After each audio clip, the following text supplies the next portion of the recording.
Wait, okay. Um, I don't know.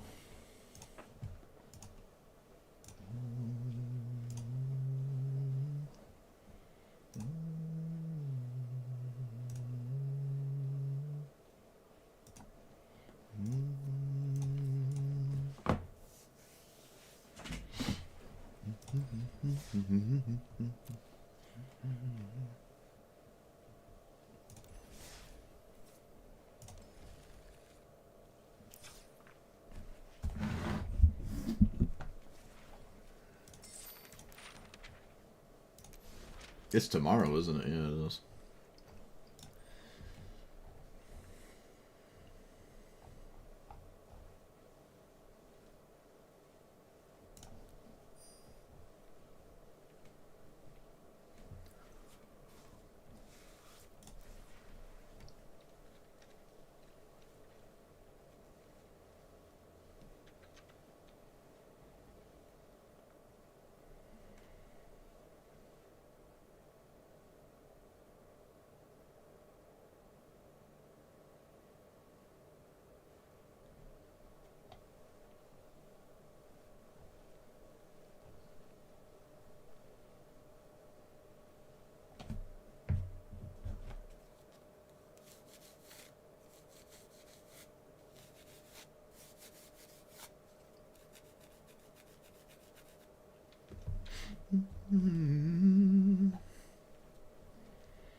What about Herigast?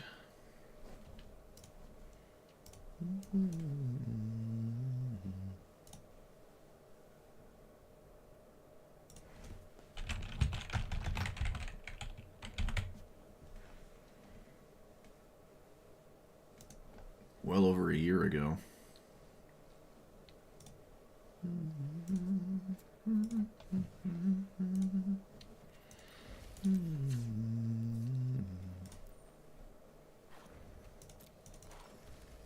It was before Ancient Tomb, so it doesn't even have Ancient Tomb in it.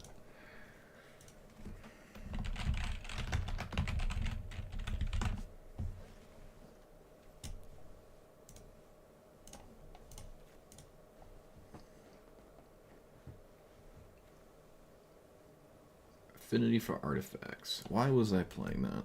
Whenever you cast this spell...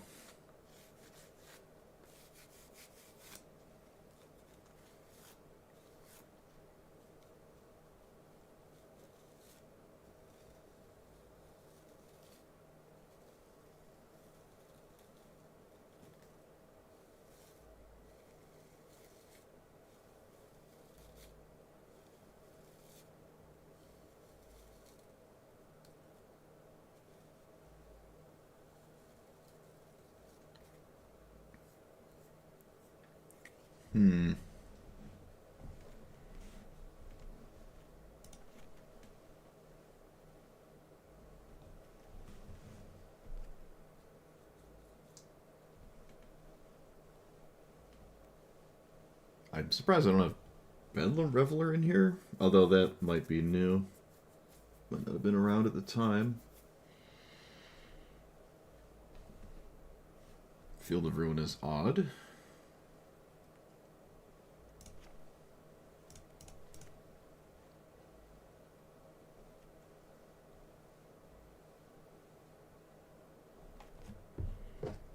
Oh, this is before Paradox Engine 1 Ring as well. I still had Wormcoil in here. I don't think Wormcoil was good a year ago. That's crazy.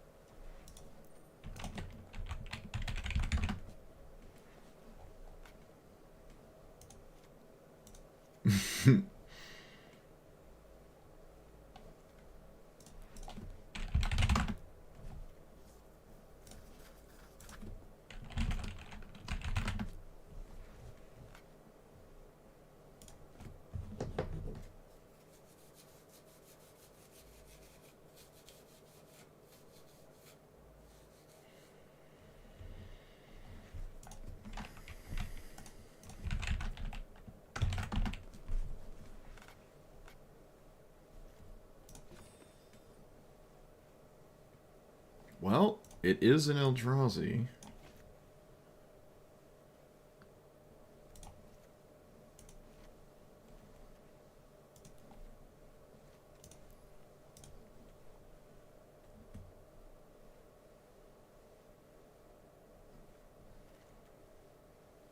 I don't know what I was doing with Circuit Mender.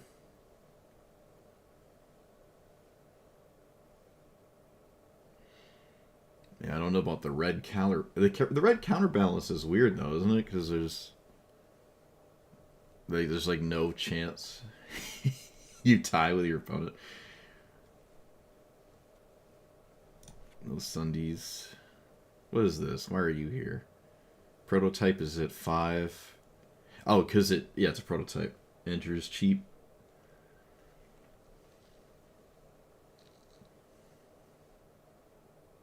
What's the other sneak attack?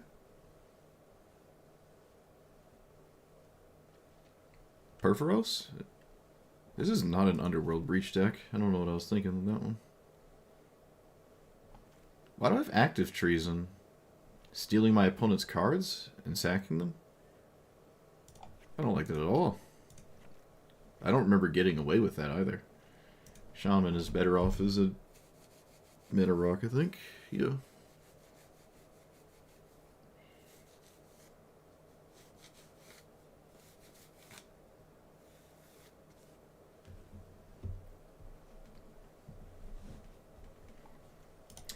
Well, it's the kind of deck that would probably like Gamble. Helm works with a lot of creatures in here. Obviously, the next conclusion is Godo.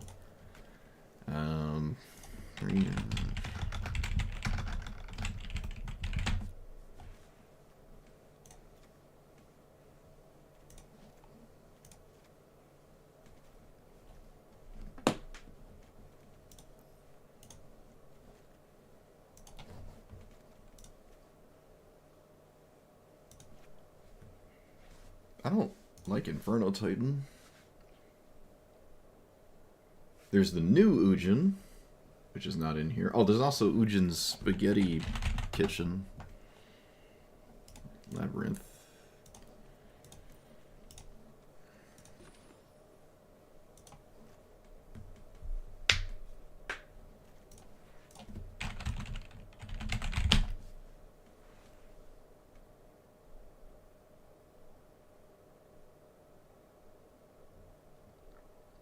I have never seen this cast, but I am not 100% against it.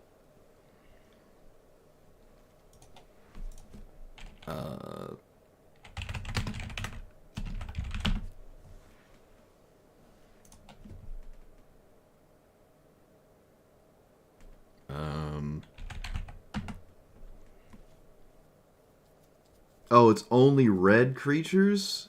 Ugh. And then the warp one is the same.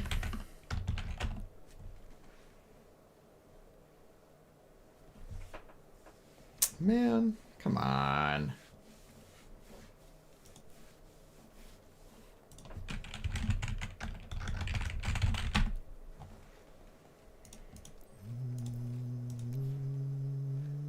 Is this actually is this still a mythic?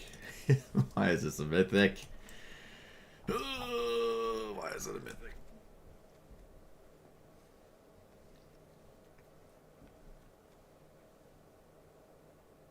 Oh, there's another one. Okay, 7. I don't know how many of these are a good idea, though. I don't think this is in the game last time I played, though. What about you? What about you? No. You? Oh, there's another one, too. Alright, so we have 2 new ones. Cast it, exile all artifacts. Alright, well, that would probably not be a good idea.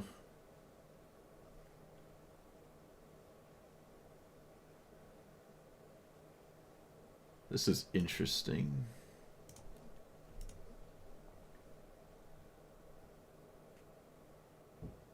I don't like Glimpse. I also don't really like Goldspan Dragon.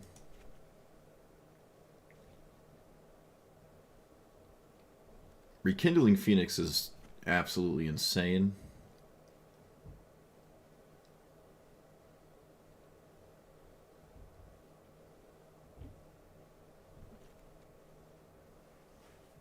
Familiar is weird. I was playing a lot of weird stuff.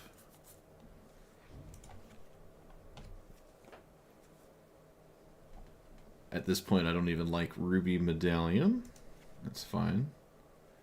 I don't like the Men of Dorks that much either.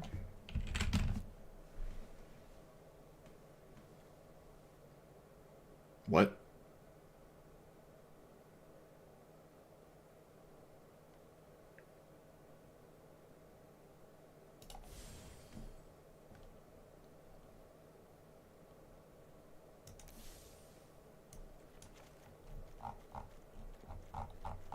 Huh?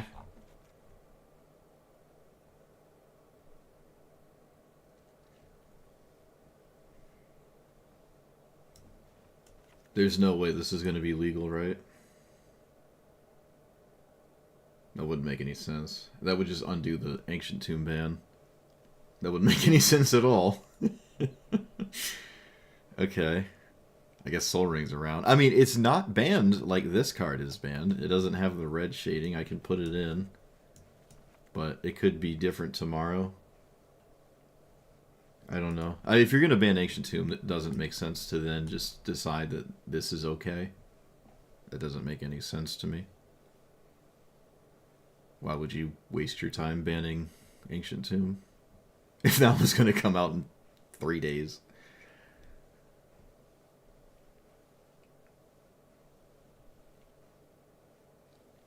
Honestly, if it is in the format, I'll just play Standard Brawl for the rest of my life. That'll just end it for me. But I don't think that doesn't make any sense. What about Blitzball?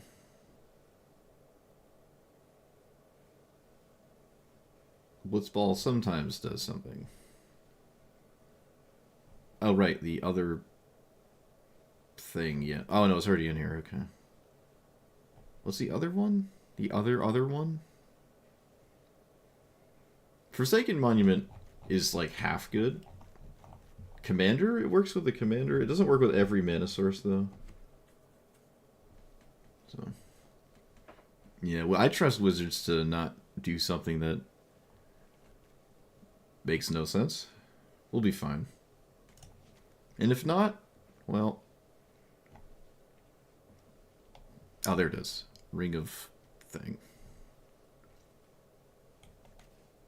I don't hate Portal, but I also don't really like Portal. I don't need Portal.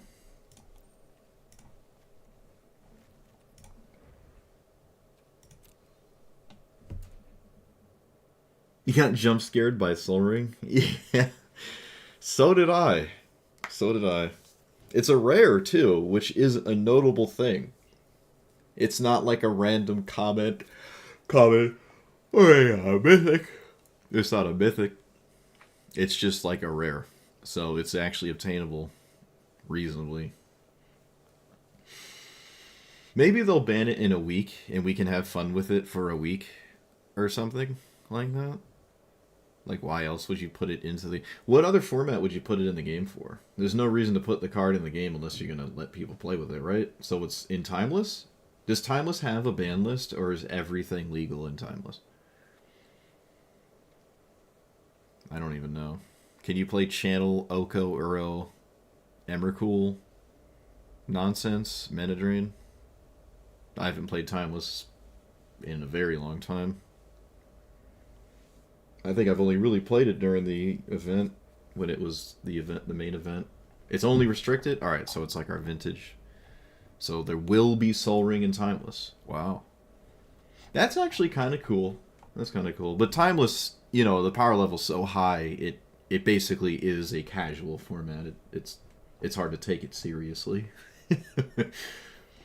It feels like a casual format. It's like Vintage. Vintage just kind of feels like a casual format. It doesn't really feel like a sweaty thing or any other. Urza's Mishra's Workshop Mana Vault, Soul Ring, Load Soul Golem, I win. Like, alright. Yep, spicy this. I want to play red decks, but I've had little success with, like, aggressive red decks. Which I'm not upset with at all, because I don't like those anyways, but... Other than that, mono red is not keeping up with everything else. I don't think this gets exiled to Ujin, so that's pretty cool. But it doesn't necessarily stay alive. So it doesn't really matter. Is a sorcery. Alright, there's actually not a lot to discount this by, so I'm going to take it out. Does random encounter not get broken up by... I'm going to assume this works with Eldrazi. Like, Emrakul's not going to shuffle itself away before it's put into play. Multiverse, the black multiverse, Breach the Multiverse, I don't think works that way either, so it should be fine. Blasphemous Act comes out tomorrow.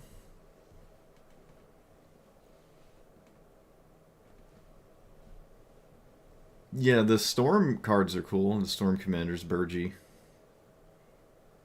That weird Minotaur. That other weird Minotaur. Ragavan's probably Storm. Ragavan can do whatever it wants, though, honestly.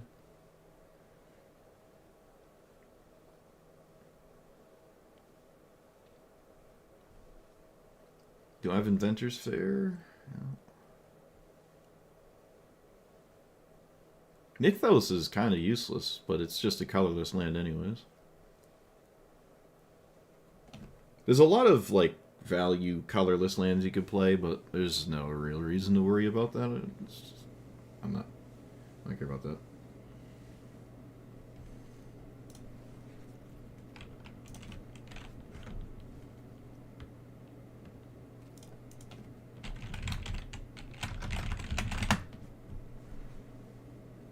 Is this the Discover one? Yeah, it's the Discover 8, right? Or it's worded as Discover, except it doesn't literally have it for whatever reason. The green one's popular. Oh, and the blue one is popular too. I've only seen this one a few times. I don't have enough dragons for this at all. It's 8 or less, but it's random. No. If we were more like Maelstrom Wanderer, you could play that maybe, but we're not really Maelstrom Wanderer style stuff going on here. It's just going to hit a mana rock every time, or Kozilek's Command, Spiteful Banditry. I'm not going to be happy.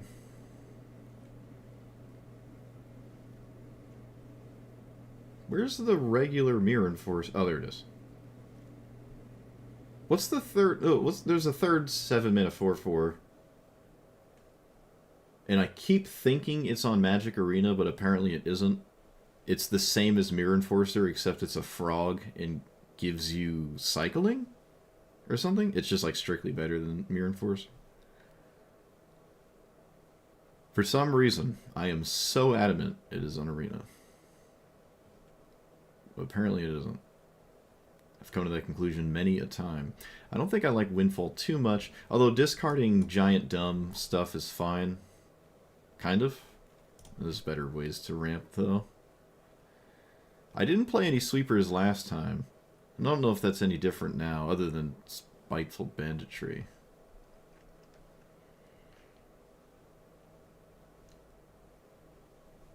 I guess I should look at the lands here.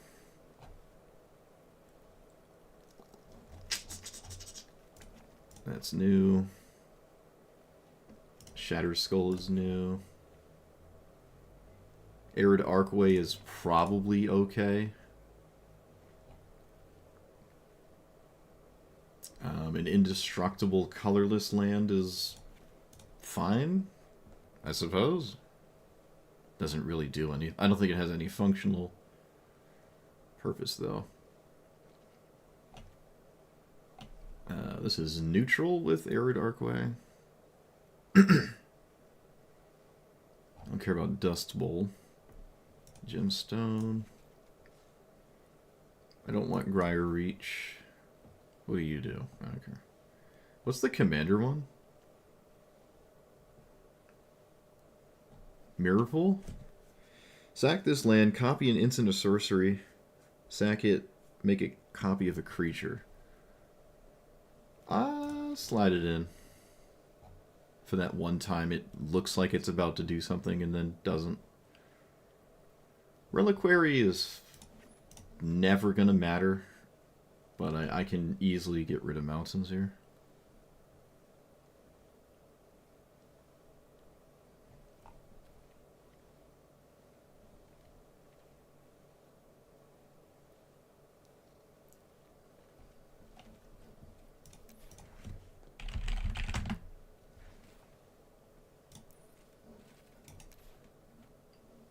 Soldier's Companion?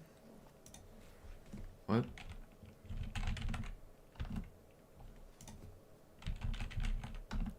Doesn't exist. Making cards up.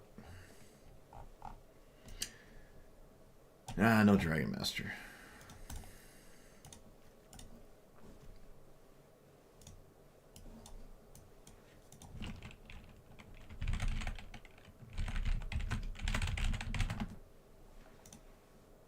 Oh, I see. It's a salamander. It's not a frog. Okay. I'm alright with this for now. I'm sure something will change. But last time I played Herigast... This is the uploaded list I had played well over a year ago. There's a lot of stuff I just don't agree with initially, and it's kind of crazy. I thought those were good cards that time, but here we are, way later. Changed it around. New cards have come out within the last year, obviously. A lot, actually, because we're like twice as many sets a year at this point, so...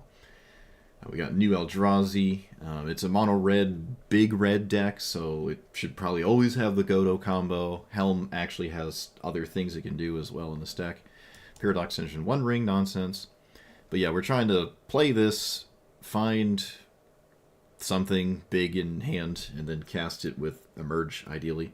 But we have enough mana sources that we don't necessarily have to do that part, but it's something that is totally possible. With a commander like this, you can kind of wait past 9 mana to like cast it, and then you go right into some kind of dumb, giant flying spaghetti monster. But not always. There's a lot of new like colorless tech lands that are just almost free to simply run. Like Blood Moon doesn't do anything. Neither really does Flood Moon.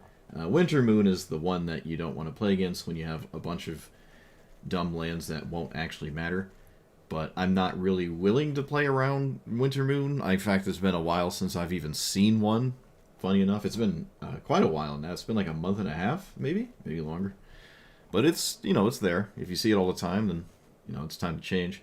I think Ujin maybe single-handedly forced everyone to play Winter Moon, and then Ujin went away as like one of the most played commanders, and then suddenly everyone started playing funny lands again. So they could just be like the ebb and flow of that idea or something.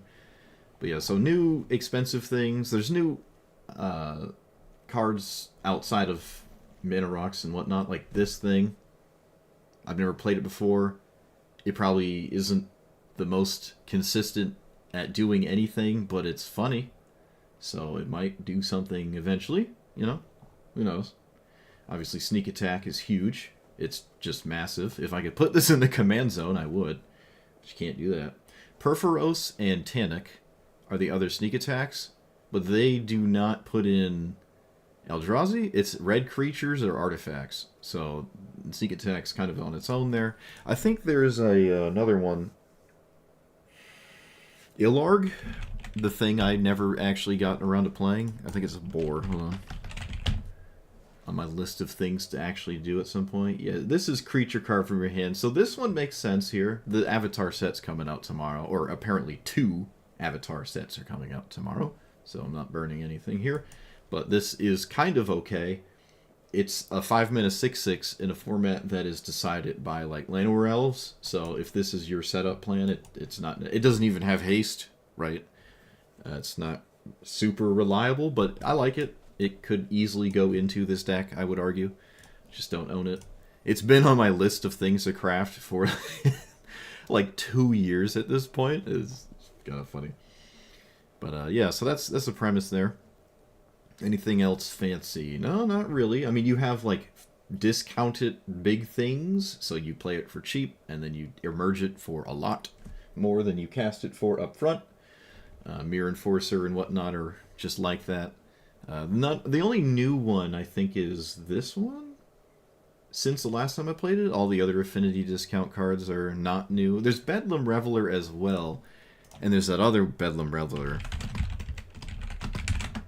But, where is it? Yeah, there's a Bedlam Reveler, which is fine. It's fine. And then there's another really weird one that I don't see here.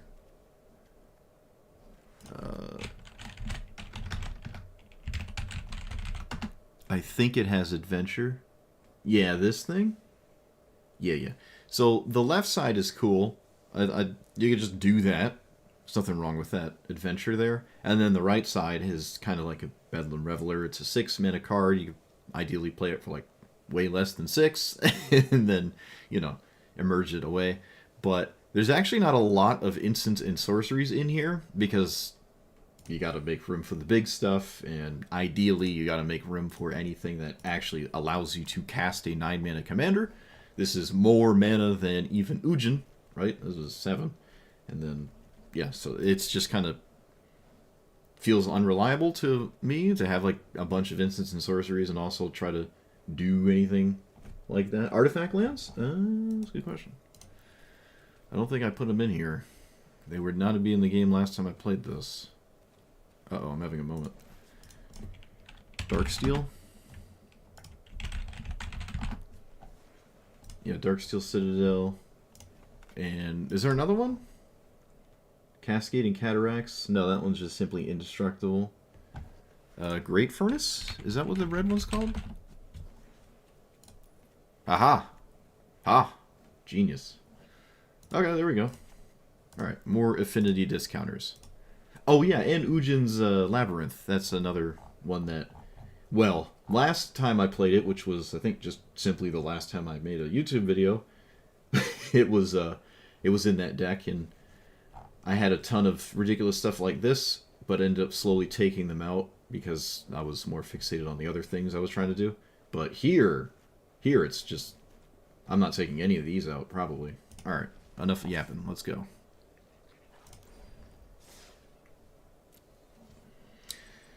I can technically do both my quests. Very slowly. Kadara Breaker? No, I'm not. I don't have critical mass of mountains. I guess I could if I really wanted to. It's not that bad. That big of a deal. I could probably get away with it. But it's not in here. At least I am pretty sure it's not in here.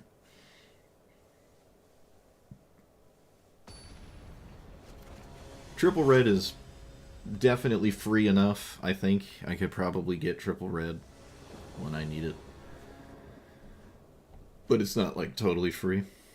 Alright, Valve can just win before I do anything meaningful, but I don't know, you just play until they do the thing, I guess, and then say we played cards.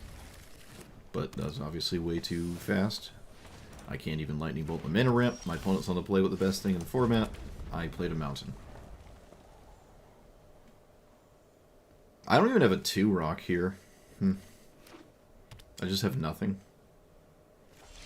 Okay, well, we're kind of back in it, because my opponent had nothing. So I can maybe get back into it. If they had Cultivate there, the game would have, I would have just conceded to Cultivate. It's just over at that point.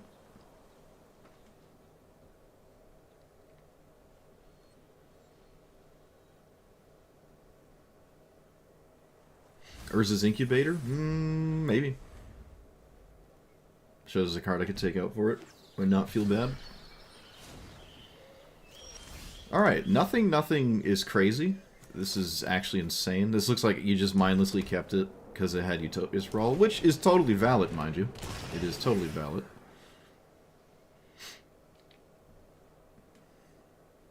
I'd be a little surprised to see any removal. Actually, I'd be incredibly surprised to see removal here. Okay, swords, I suppose, is not that surprising. Though I'm not sure if I'm swordsing this.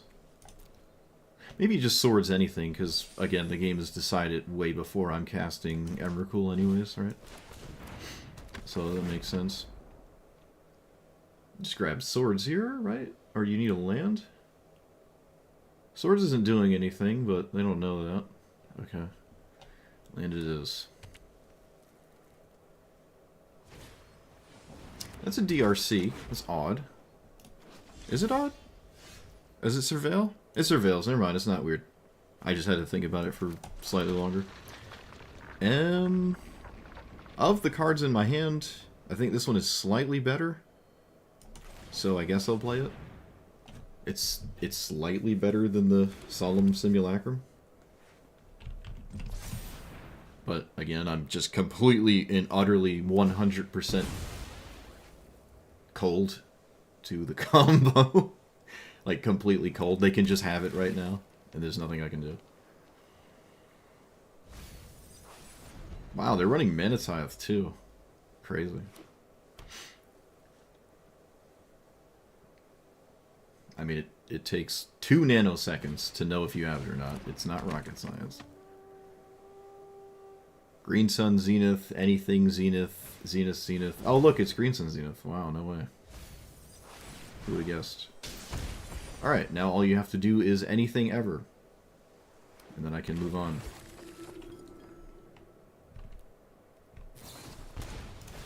Fun. We had fun for about 2 turns, and then we lost. Honestly, I'll just concede the next time I see that. I have a 0% chance to win. There's no out. This deck does not do anything to stop that. It is like a 199 matchup. Although I would say with confidence it's probably 100% fail rate. I would never, ever, ever beat that. In 100 games, I don't think I could possibly beat that. The only thing that would let me win is if my opponent just got mana screwed. And that's not... It's not really me doing anything. It's also a green deck, so it's extraordinarily unlikely. Did I keep this? I did? Okay. Wasn't sure.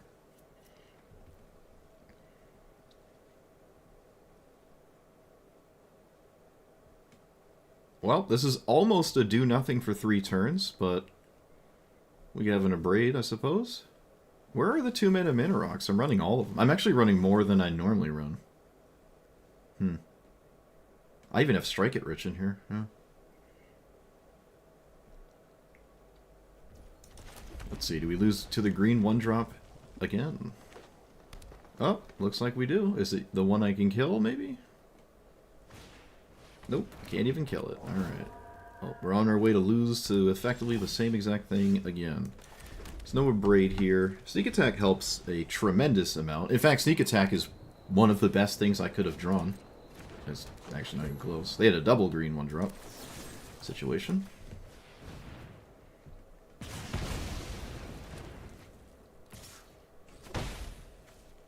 Opponent apparently has something, but I don't know what it is.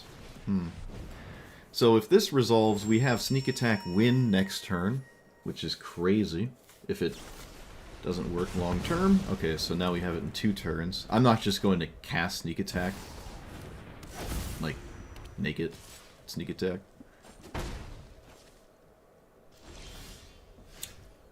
You...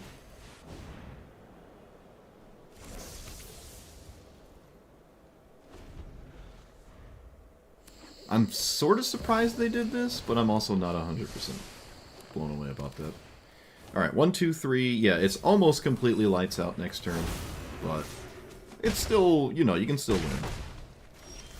Sneak Attack doesn't just guarantee I win, but it's extremely difficult to ever not lose to this.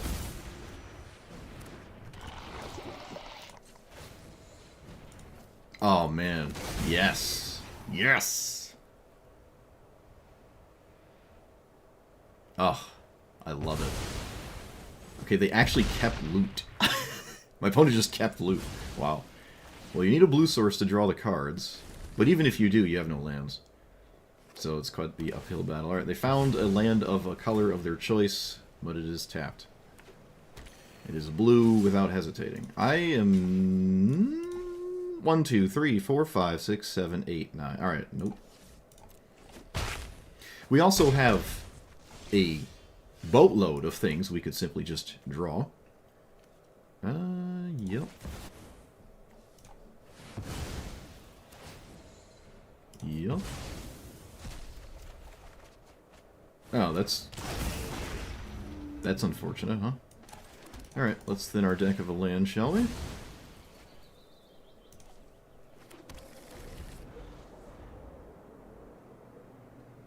So they can draw 3, and then most likely not do much else.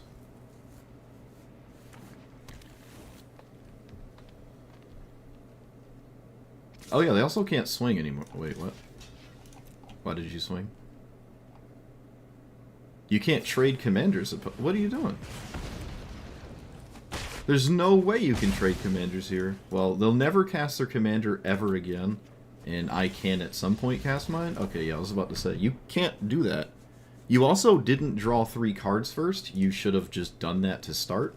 And then saw where you got yourself. I could have just technically not blocked and swung twice in the air. But, I don't know. But yeah, I mean, that trade favors me. My opponent doesn't have any mana.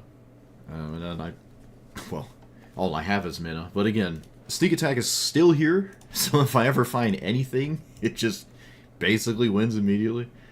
Alright, good old sneak attack. It's the only way to beat these turn 1 on the play green 1-drops. Although I don't think they were on the play. I can't remember. Can't remember. Stick fingers at home, yep. Although stick fingers is Annihilator 10. So it's actually just better. Oh, well, yeah, that tracks. Never mind.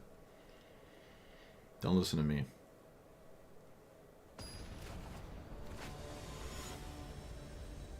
What time it drops? Usually the server reset time. No, that's not true. That's not true. I think it's all over the place. Sometimes it won't let you play the game till like 2 p.m. Sometimes like 5 p.m., although that's been a while since it's been completely egregious.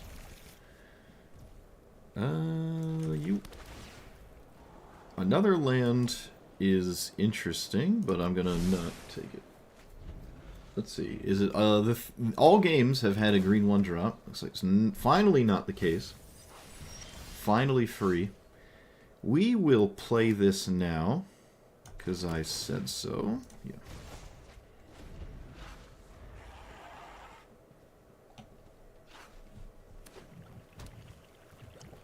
Doing nothing for 2 turns in this deck is actually insane. Let's play Mountain Pass.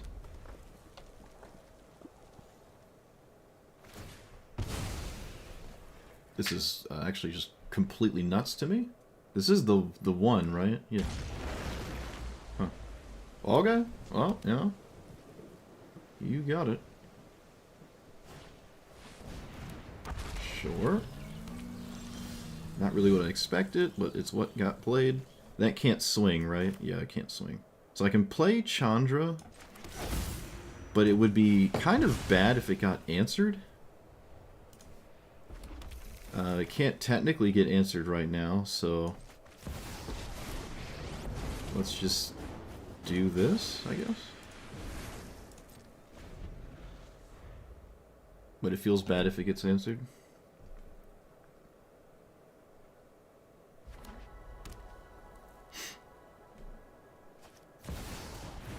Alright, we're just playing against mono green ramp, and I guess their commander is irrelevant. So 1, 2, 3, 4, 5, 6, 7.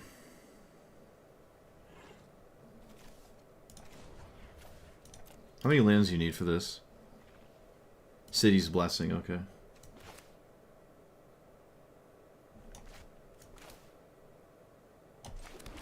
Okay. Devourer of Destiny is a card. I can just take it right now, but that's just kind of weird. Let's play you. I'm going to kill Overlord. Because I think that's a good idea. One would argue. Okay. I think that took me slightly longer than it had to, but I found it. I don't necessarily need my... It's literally just mono green ramp. It's just mono green. I don't necessarily need Chandra anymore, but did we get the city's blessing? How close? 1, 2, 3, 4, 5, 6, 7, 8, 9. Alright, they need another thing. Oh, they can play 2 lands. Right. Why not just have everything you need? 1, 2, 3, 4, 5, 6, 7. What does this do? Rather annoying things, so... Just gonna cast the old Honest card here.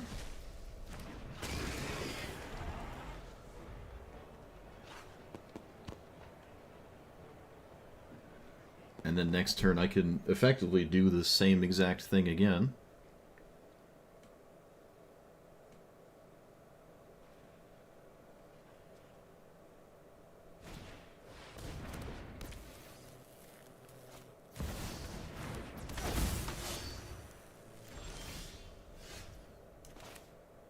Teamer Ascendancy is a problem.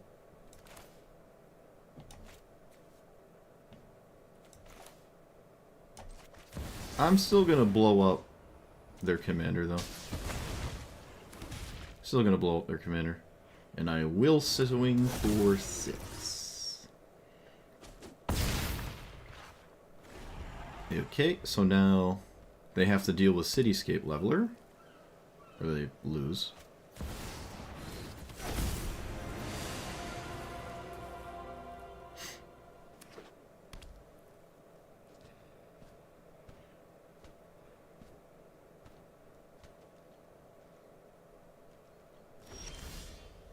Okay, that looks like they cannot deal with it.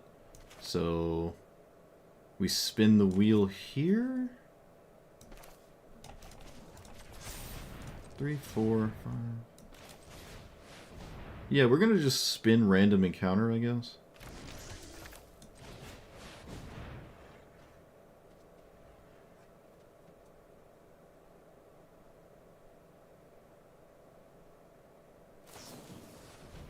Oh, wow. Alright, well, I got a counter out of it. I'll take it. Let's blow up the Ascendancy. I can flashbacks, unearth Cityscape Leveler.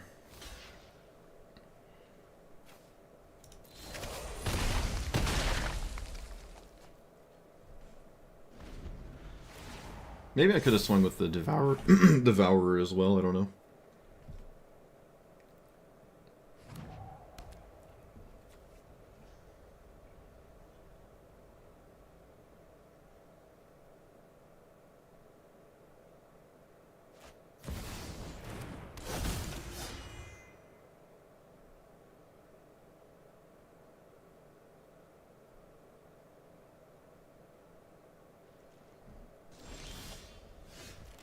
Interesting.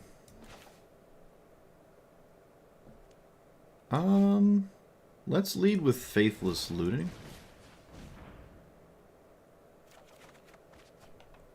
Okay, get rid of you and you. Let's do this. And then kill their, or, you know, try to actually kill their committer.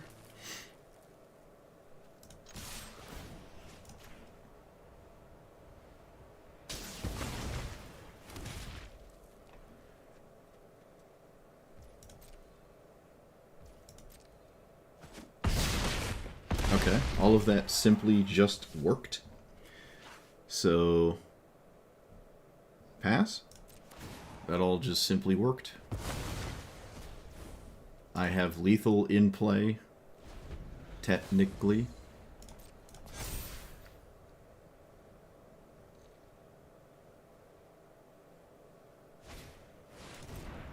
Sure.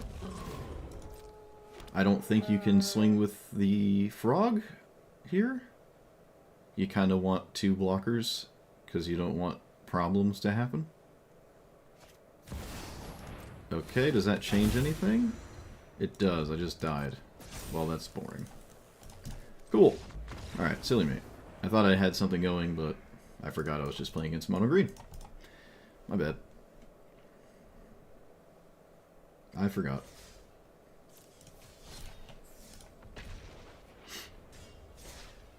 I haven't looked at the new sets, so I don't know what I'm excited for.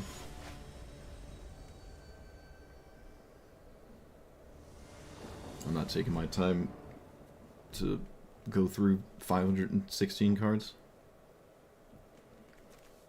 Do it as they show up.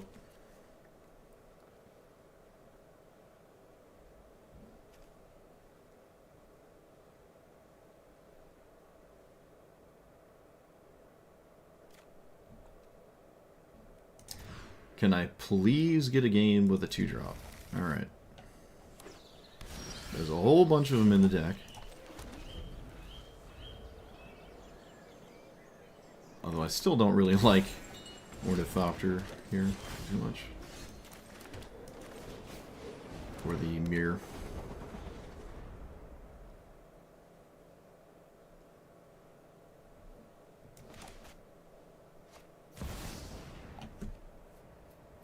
This probably gambles for a land. Actually, I don't know what this gambles for. They got rid of Opposition Agent, or discarded Opposition Agent.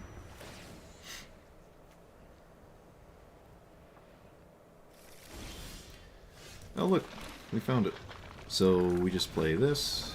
I'm gonna need a land here. Crows and Grip is pretty interesting. Let's get rid of you. No, let's get rid of Mirror. You know, I'm gonna get rid of the Flesh Raker. I've been kind of let down by the Flesh Raker so far.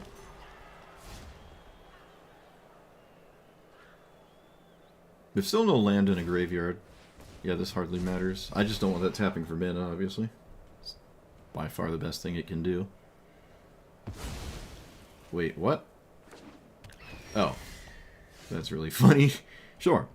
So we could just spin the wheel here. This is going to be a land. Could just spin the wheel. I'm just going to spin the wheel. I want this card to actually do something, so I'm just going to guess it. Of course it does Stone Cold nothing. Maybe it hits a land. Oh, right, it goes in my hand. It doesn't go back. I thought they get sacrificed.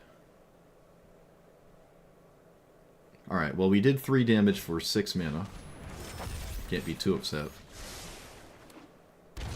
Gave the 5-color value deck a whole extra turn to do whatever it wants.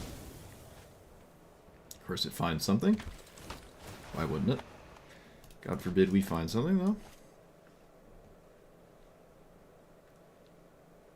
There's not much I'm scared of that they can steal, because all the big scary things, once they are castable, the game is over anyways. Okay, well. Ujin it is. Get rid of that.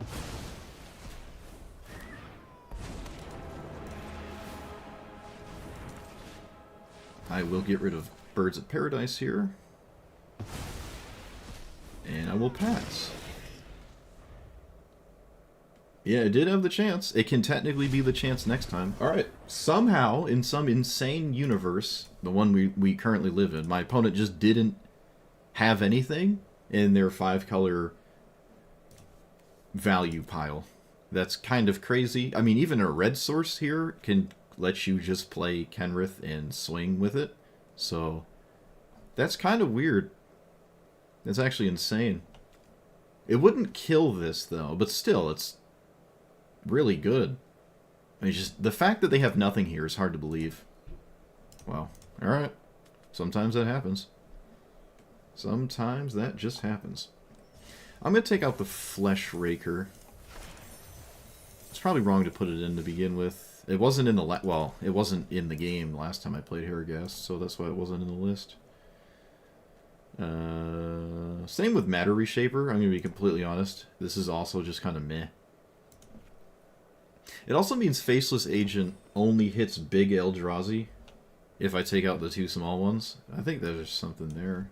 It's like a side bonus, at least. I don't really think I like those ones. More mana is fine.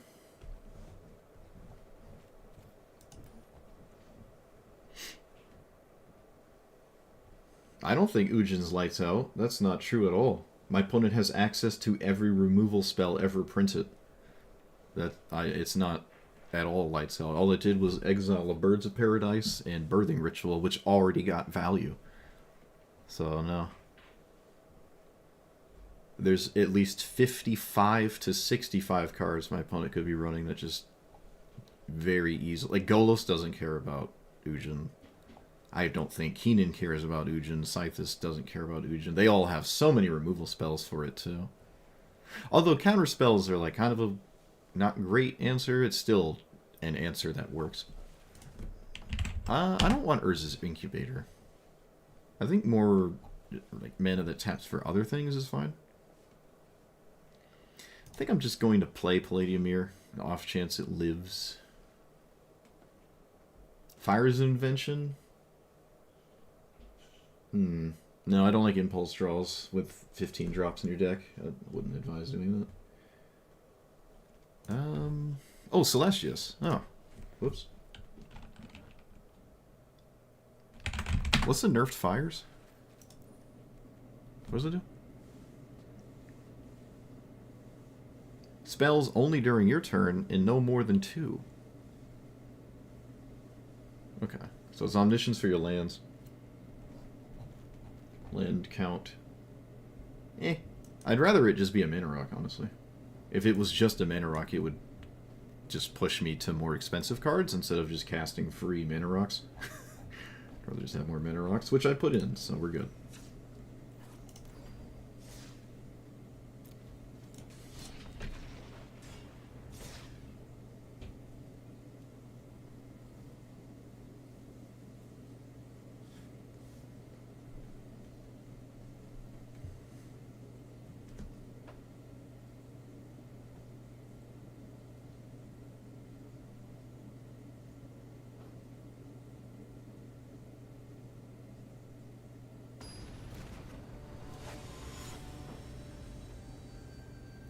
Is Terra the combo one?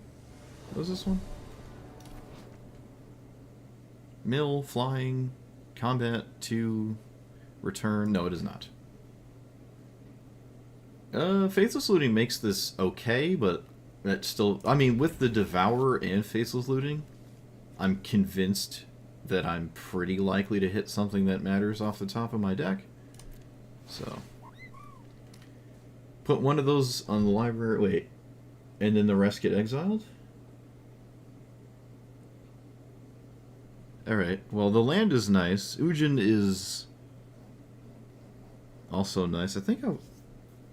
Because I don't really care to hit lands, I'll just keep the Ujin and then still cast the, this thing. Let's get rid of these two. Alright. Rip the flashback. All things considered, could have been worse. We found something at some point, at least. Kind of. Not really. Alright, I'm not gonna lie. It is kind of worst case scenario. I'm not gonna lie to you. I was hoping for any kind of 1, 2, 3 mana spell in the top 4. No, the top 6. No, 5? Top 5, because we put one back. Okay, game, come on. What are we doing?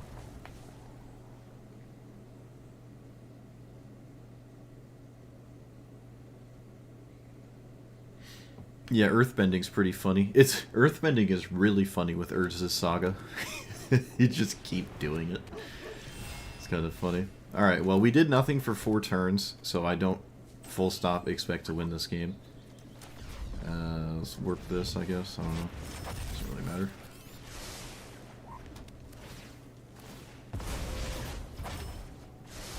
Do they know about Ujin? I don't think they know about the Ujin. Man, nothing but 4s. Really sad. Of course, everything, the rest of this game is haste too. Not likely to impede that. with Ujin in time, but maybe I can. I severely doubt it, though.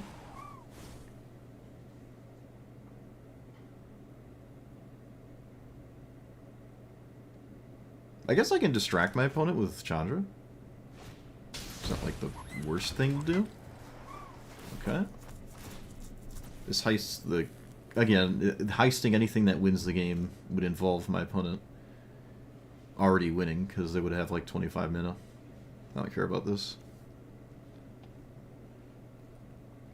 4, 5, 6, 7. So land. Oh, the land is tapped. Oh my goodness. I didn't realize that. Oh, that's so bad. Yep. I'm taking Mirror Pool out. I didn't know Mirror Pool entered tapped. I did not know that. It's not that bad, quote unquote. It's not that bad, but it's still really bad. I did not know that. Huh. Now I do. Only other place I played it was Lumra. They added Pokemon to Magic? I hope not. If so, I am out. Oh look, it's the best thing in Legacy, of course.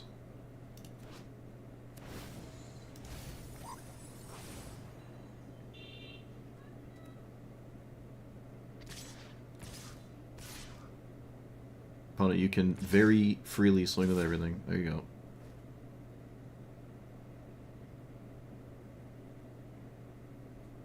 Four, 5, 6, 7, 8, 9, 10, 11, 12, 13, 14, 15. Not dead. Oh, but wait, there's more.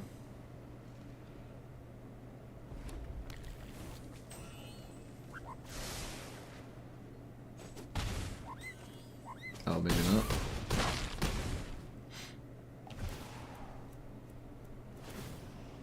How does boast work? Can they just boast whenever they want? Am I dead to boast spamming? Okay, you know what? I don't even know what I'm doing. The orange thing? What? I don't even know what we're talking about. I didn't see anything. Orange. But to be fair, I don't know my Pokemon. So...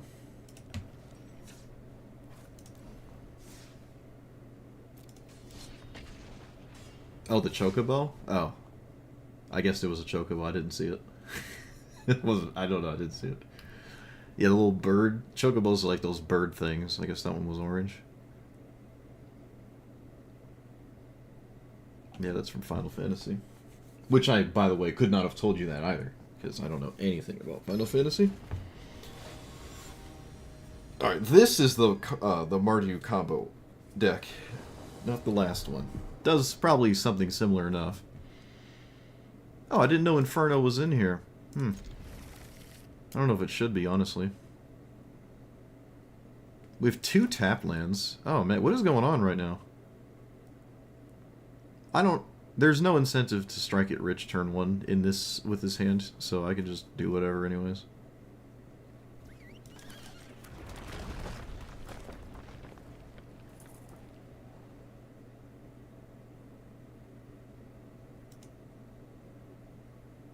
Most, if not all of these decks are not 2 into 4 combo. I think the only person I've seen do that. So this takes probably the Mind Stone, but Strike It Rich is roughly the same. Yeah, I would probably just take Mind Stone, to be honest. It does mean I get to play my tap land, so it kind of works out, and then I can just still play the One Ring.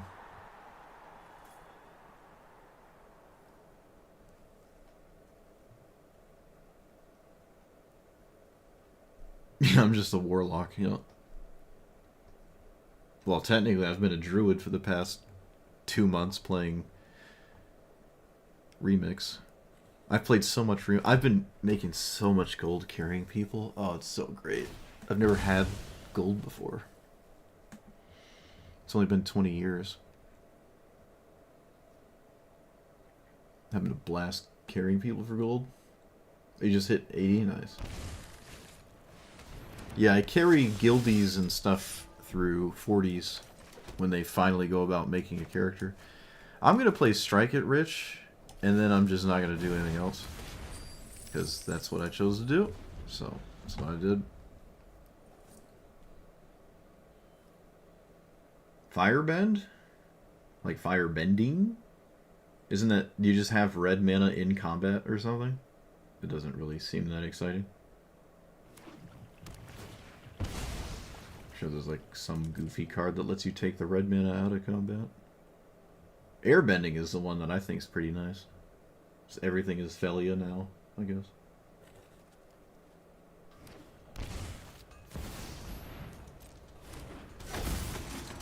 I don't know what fellowship is. Leveling characters is the fastest way to get bronze.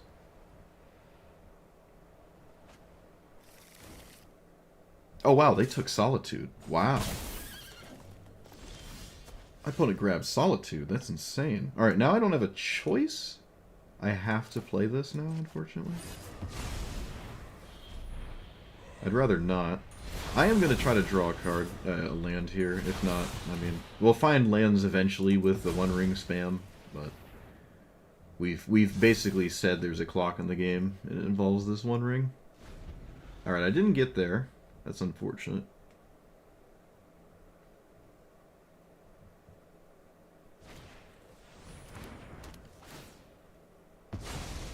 Oh, okay. I didn't expect that. Ever. At all. Interesting. There's no consistent way to make energy, so I think that'll be in the game at some point again. Probably.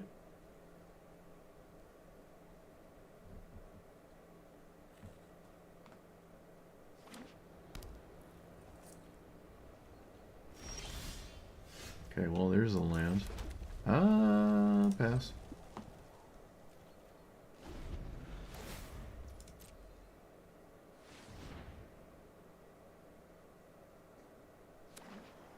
Is Fellowship a game, or is it a mode?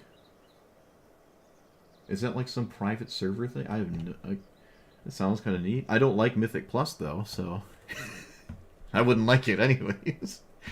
I do not like Mythic Plus. Tessa. Alright, well I have to kill that, or I lose the game. So let's cast spells on it. And then they just sack it to this?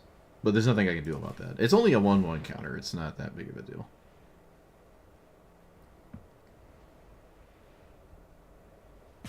But I have to kill this, obviously.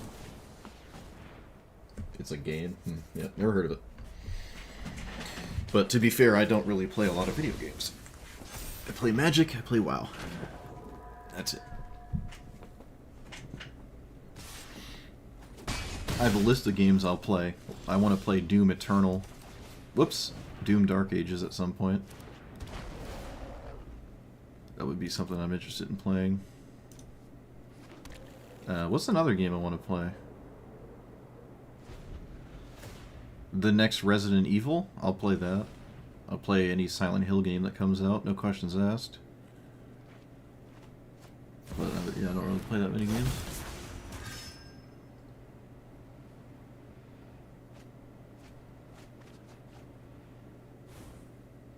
Oh, I like rogue, like dungeon crawlers, card games. Slay the Spire, Monster Train.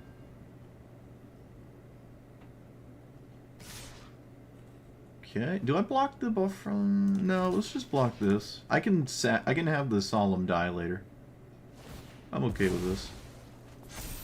We're on a clock. We've missed lands a lot. My opponent has my next card answered. My hand is awful. There's a lot of bad things happening right now. There's really no reason to play this. Even if I do, to be honest, my opponent doesn't actually have to Solitude it. But I'm just going to cast this. It hasn't done anything crazy.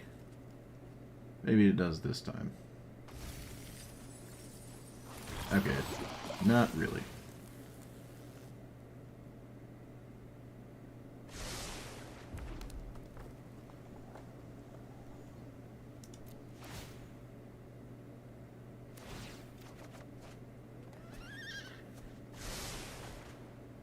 Well, Godo might be in our future if this game has more turns in it.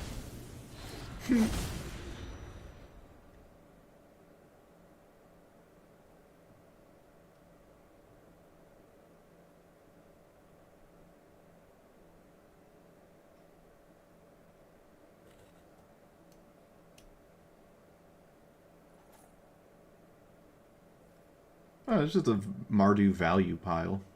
I don't think it's like resilient or just doing what Mardu does best. So 8, 9, 10, 11, technically up to 12. I don't know what my outs are. Probably we missed lands too many turns to really do anything. Oh, they get +1 +1. Alright, they get +1. Dedge.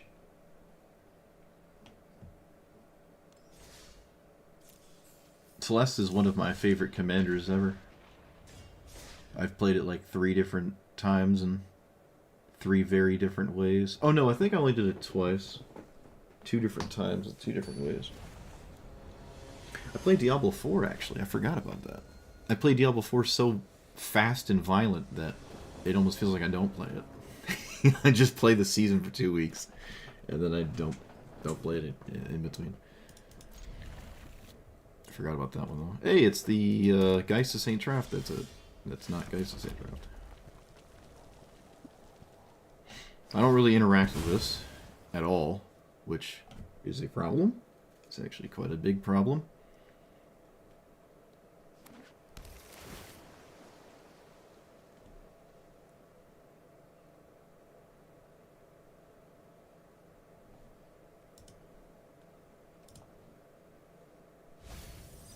Opponent wasn't sure if they wanted this thing.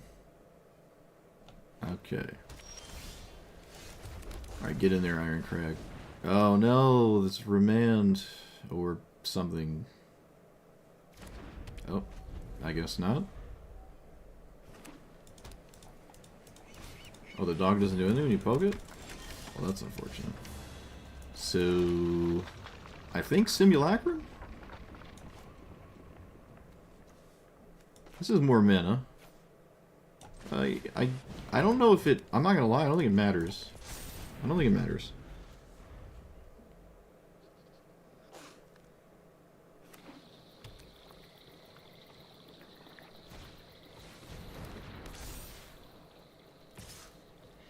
This is so vulnerable relative to all the other ones that do similar stuff. But when you leave it alone, it doesn't matter how vulnerable it is.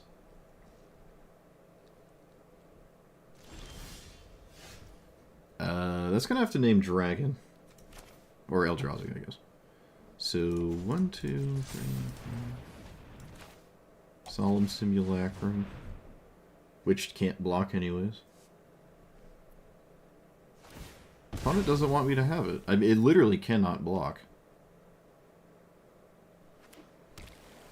I mean, I'll take that, absolutely.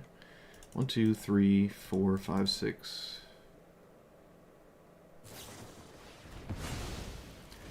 Oh, I guess that makes sense, yeah. I could have played around Mana Leak. But, to be fair, there's probably 25 other counterspells in their hand, and that hardly matters.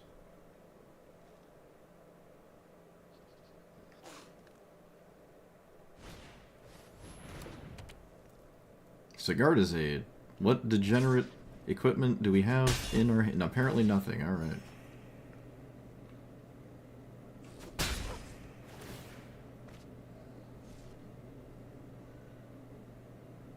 One, two, three, 4, 6. That's funny. Eldrazi. Yeah, I'm just gonna cast this, right?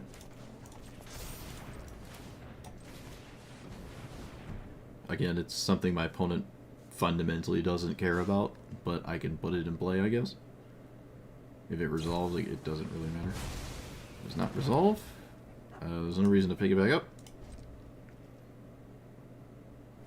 1, 2, 3, 4, 5, 6, 7, 8, 9. I can cast my commander next turn. And then go from there. I lose my hand, though. Probably. I mean, this probably doesn't stick regardless. So it's probably just over anyways.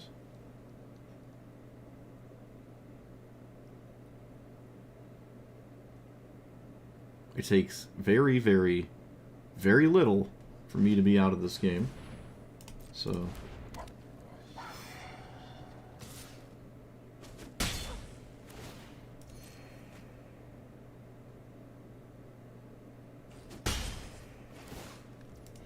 They have, like, one of the best enchantments in their entire deck for this exact scenario. Okay, well, I have one plan, and it's being cast. I guess there's no real reason to lose my hand, so I just won't. But again, it doesn't really matter.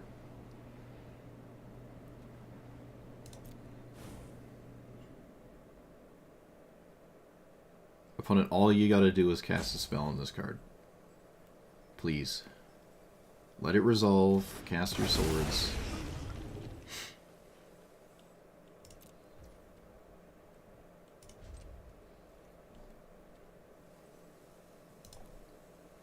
Good lord. Rocket science, my guy. Rocket science.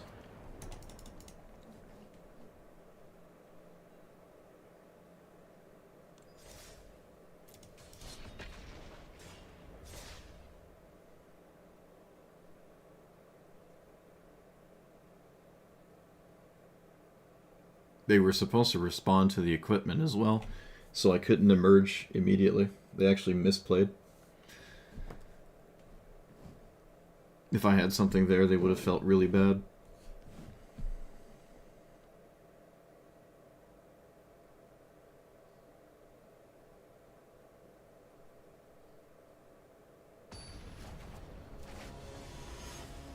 There's almost nothing I could have there, though, to be fair.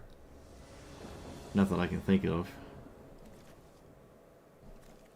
Not that I can think of. Metalor Colossus has struggled to get into play, I've noticed. Not a good sign. K-Command is pretty solid. What do we have against? The Healy? What does this do? It's that thing? Alright, let's get rid of that.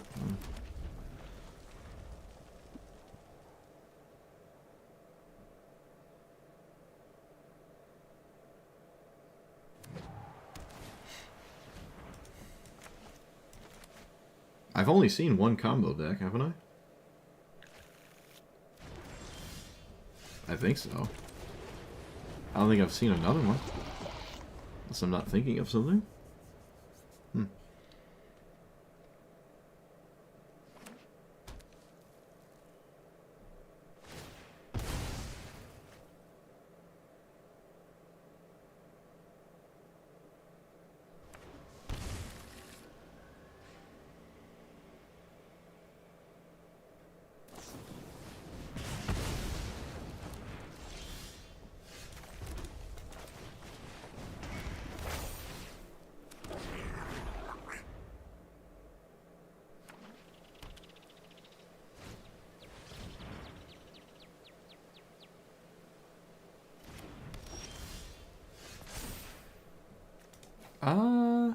Let's get rid of K-Com.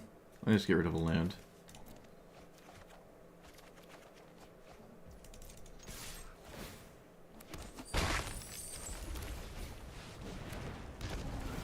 Yeah, this is much better.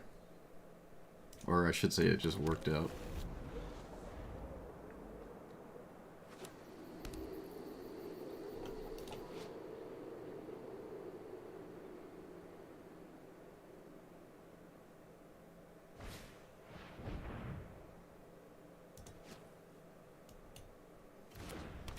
Thopters. Alright, we're playing against the Thopter deck. I am here for it.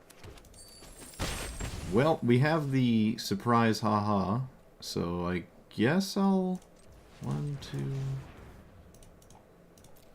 3 do that.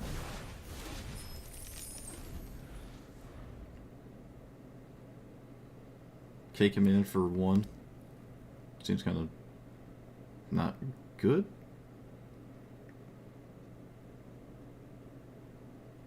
How much mana is this again?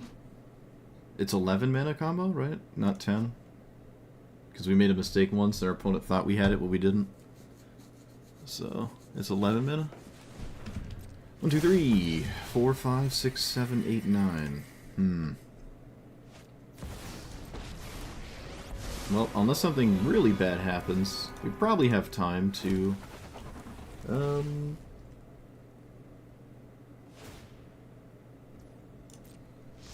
do whatever here. They can't swing with these, right? No, they can't really swing with these tokens, I feel. So let's copy Solemn Simulacrum. Let's get another one of those. Swingies.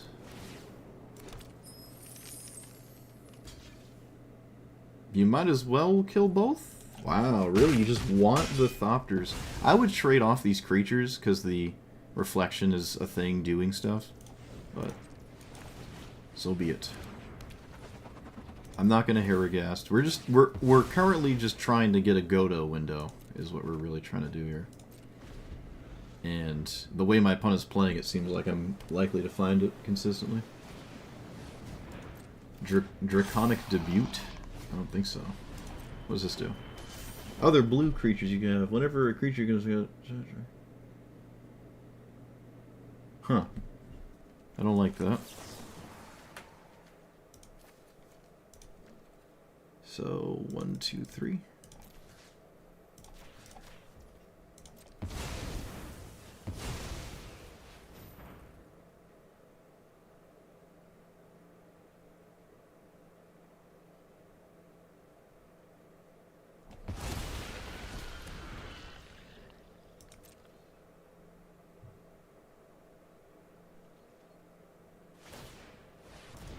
Alright, they're tapped out, so... Do I have the mana? 1, 2, 3, 4, 5... Alright, they're just over it. It's funny, my opponent... Again, this is another spot where I think my opponent might have wanted to just wait to see if I do something. But to be fair, without stopping the reflection, a Solemn Simulacrum every turn is quite decent amount of value. But anyways, 1, 2, 3, 4, 5, 6, 7, 8, 9, 10... Alright, so we can go for it. They're tapped out. My opponent was tapping out basically every turn. It did not seem like a counterspell spammy deck. It seemed like it was like an artifact creature affinity thing. So it's just safe to wait for a window and not just cast it for 6 and then wait to the next turn to equip the Helm. It's not worth doing that. And yep, that's it.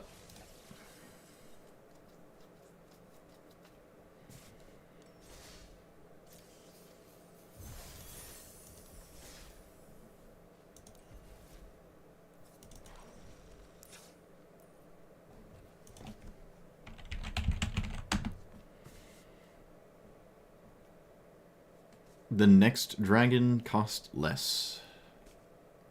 Sure. I like that card.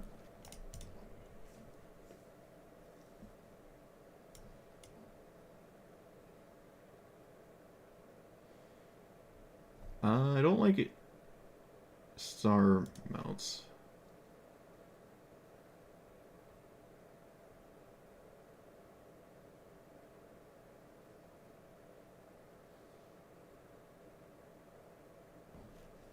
Okay.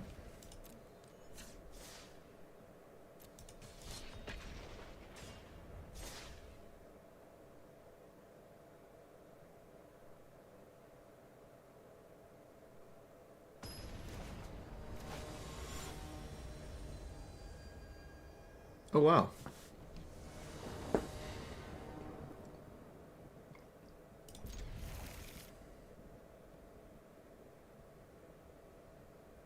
I think we're both doing the same thing. Except their top end with artifacts is more spells and ours are just giant one-off creatures.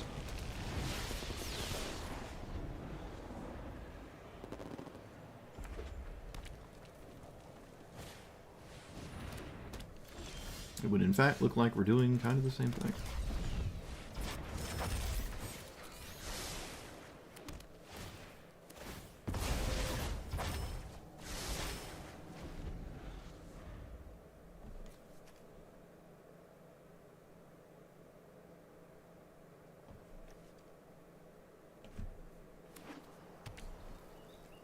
2 into 4?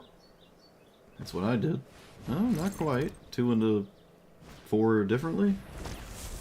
That doesn't actually tap for mana, so they didn't do the best thing their deck does.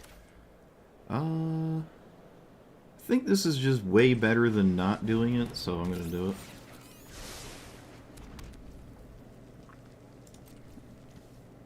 Let's discard Emrakul? No. You can't make me.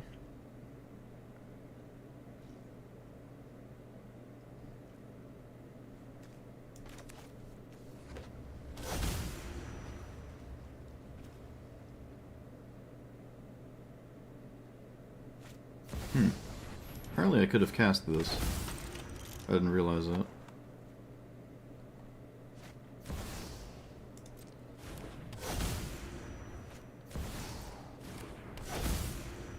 Well, they have a combo card, so that's nice. Voice of Victory, huh?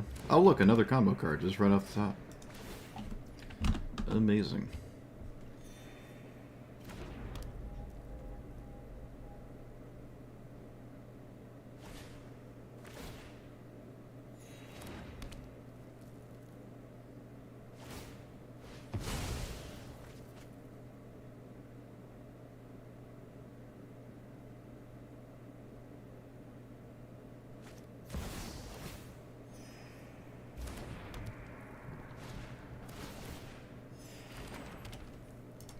Cool. Must be nice to randomly have the combo off the top of your deck. You should keep playing that. Must be nice.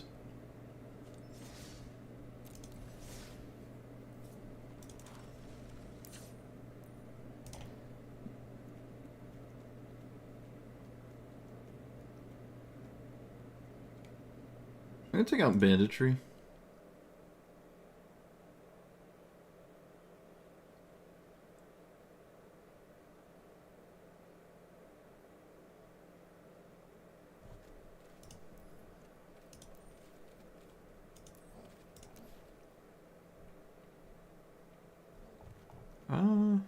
Flame Slash is fine.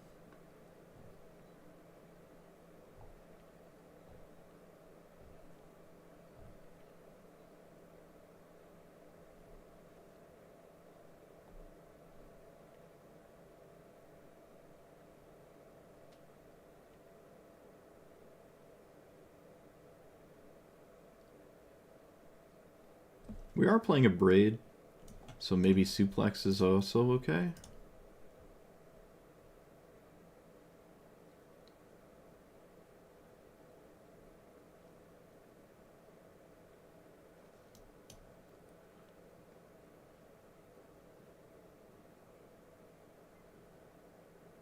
I'm gonna keep Chandra for now.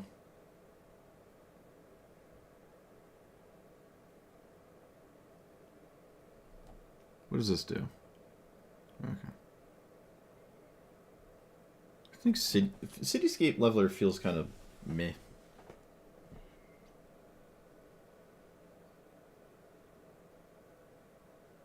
Do I still have Portal to Phyrexia in here?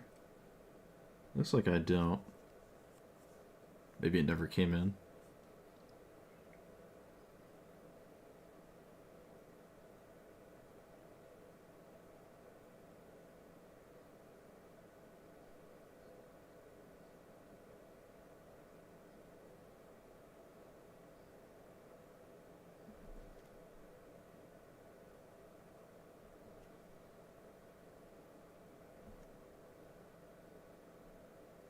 I mean, the real card to take out is Random Encounter. But I wanted to do something funny first. How many lands are in here? 40?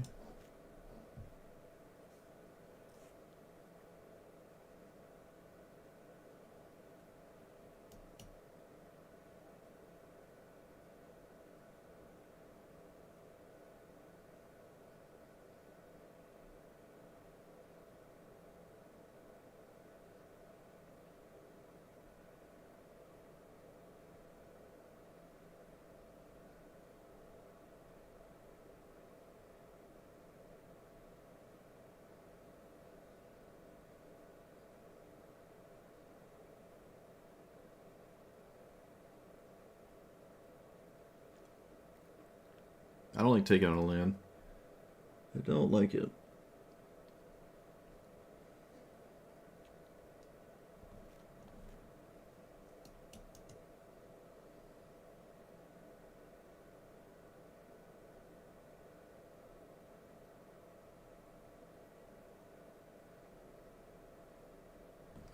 Alright, let's just not play with Ragavan. Echoes of Eternity? Isn't it a blue card?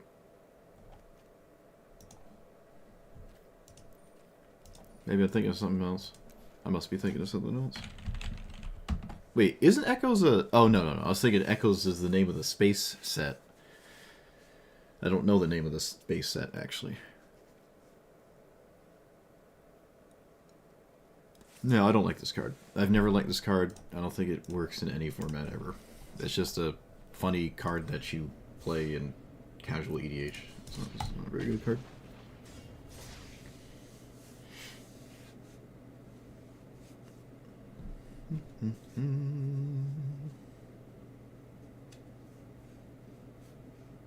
This would be the deck to put it in if you did like that card, though.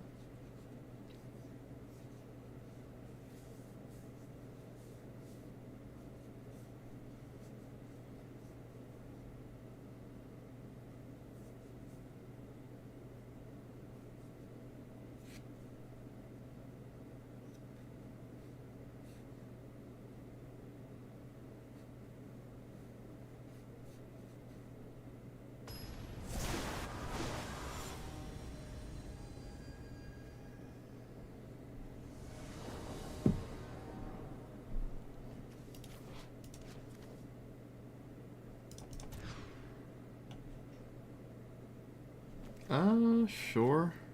I feel like I've gotten oddly unlucky so far with the amount of mana every opening hand has.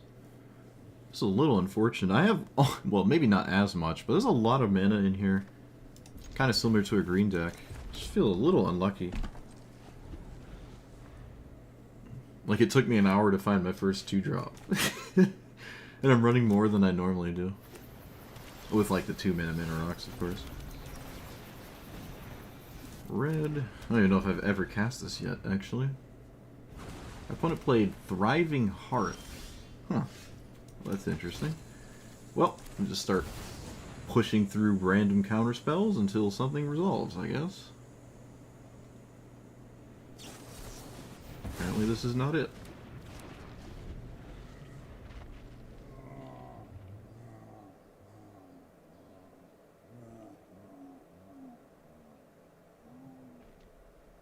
It would be bonkers if they just cast their commander. Okay, that's what I thought. It'd be a little nuts. Probably can discard Emrakul to this scrapyard. I don't... This one is kind of really bad in this exact matchup. So... Also, just making a copy of my scrapyard means they can't get rid of my scrapyards indefinitely. Because I would have one in hand. Yes, sir. Have you ever just forgot you have Madness as an ability? This is like the 50th time, I swear, that I forgot Emrakul could just be flashed in. But again, it isn't just going to win the game. If ever I was going to discard it randomly, this is the game I feel the least bad about it. They can just simply counter it. It's not going to steal any creature this game. And it doesn't even 2-turn clock them actually on its own.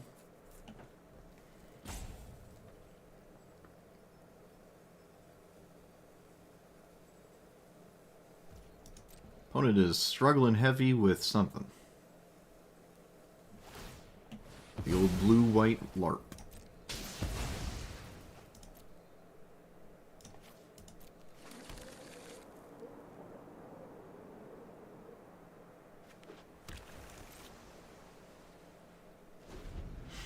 I can at least turn the caverns into a scrapyard.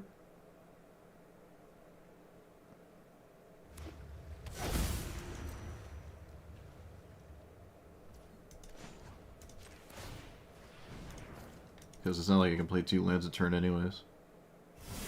I'm not green like every other player. There's no reason not to do this, right? Not that I can think of, so I might as well cast it. It's been countered before. Obviously has a moderately high chance of doing nothing, but there's no reason to not counter it. It's the only thing I can cast the turn. So I would counter it. Opponent has to read it.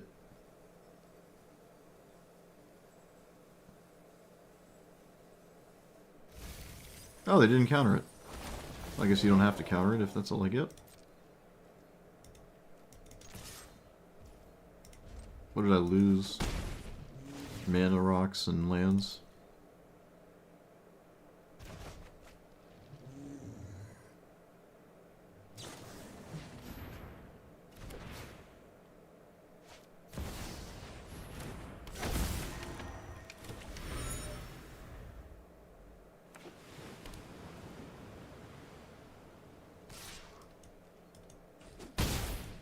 And this game is functionally over already, but...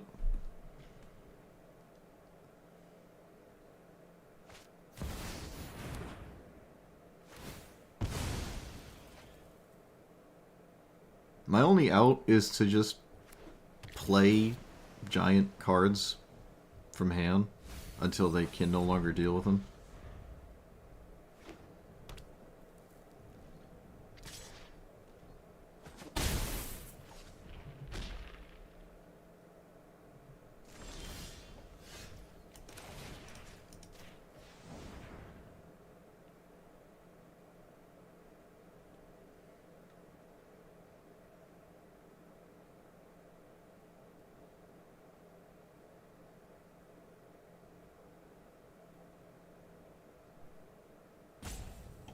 The 4-mana cough? I've played that before.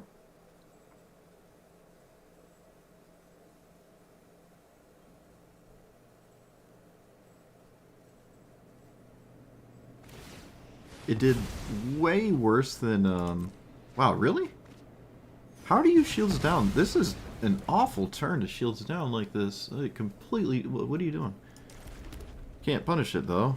So... Out with the random 3/3 we go. I'm never tapping out here. That's ridiculous. There's just no reason to do that. But alright. But yeah, I played Koth. It did really, really, really poorly. But, I did play it.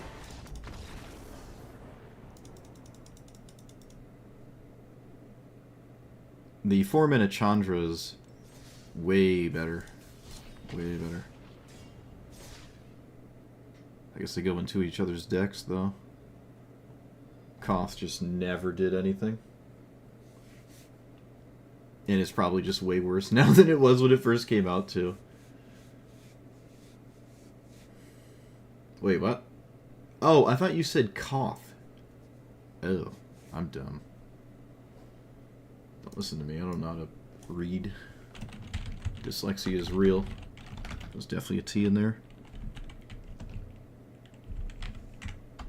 What the heck is this? Oh, it's a card coming up. Oh, I mean everything's in the air. I don't know anything about the new set yet, so. Exile something when it enters. Exile non-tokens when they die. Oop.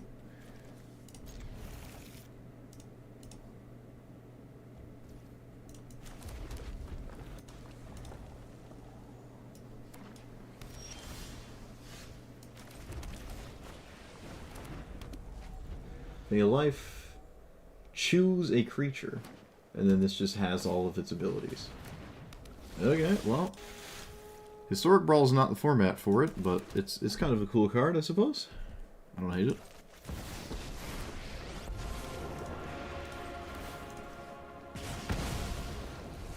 It's kind of neat. Yeah, the one like you show emotion to and it steals your face. Cyclonic Rift? What? Alright, sure. Let's do red. Always shove aside. What are we playing against? Just merfolk? Okay.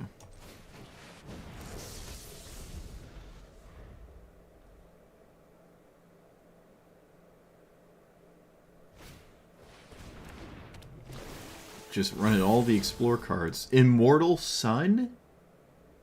You keep it? What is happening? Okay.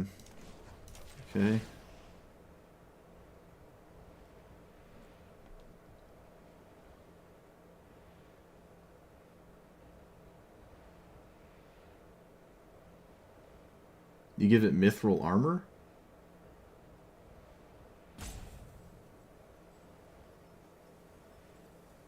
Oh, the setup is insane. Yeah, the setup is... for that is through the roof.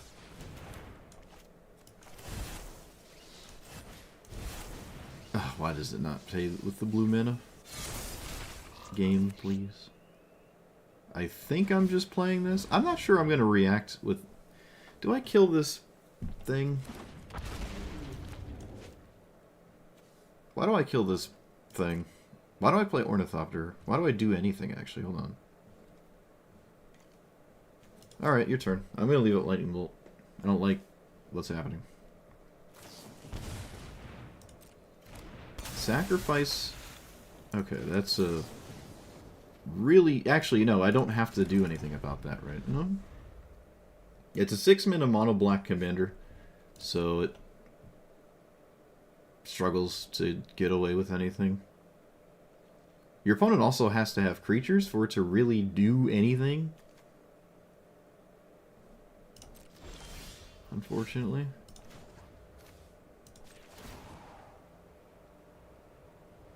I'm not going to go for my commander. I'm just going to do this. Okay, I floated mana incorrectly. It doesn't matter. I'm doing the same thing regardless.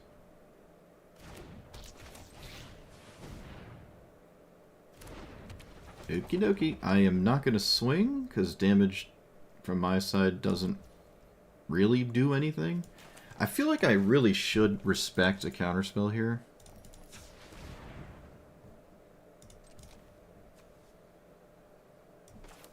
Maybe I don't have to.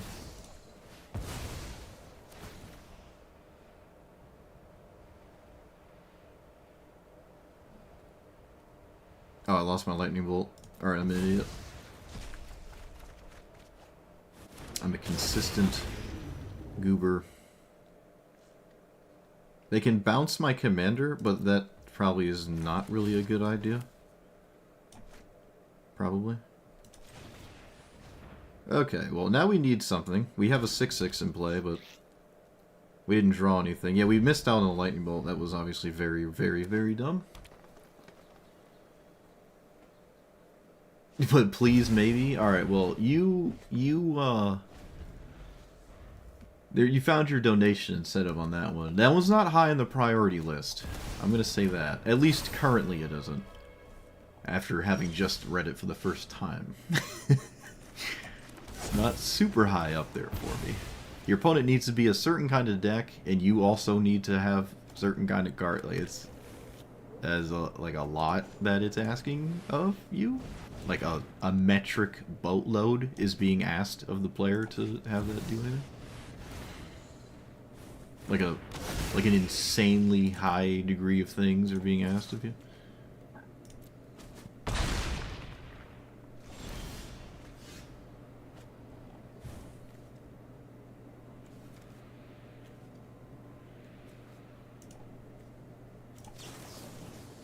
Bounce my commander? Oh, I get to bounce my own commander. Oh. Play this as a land.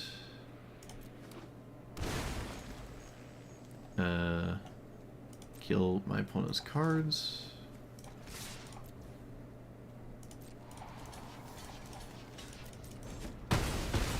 And I will crack this land. Off chance I find something. It has to be green, though. Okay, rip.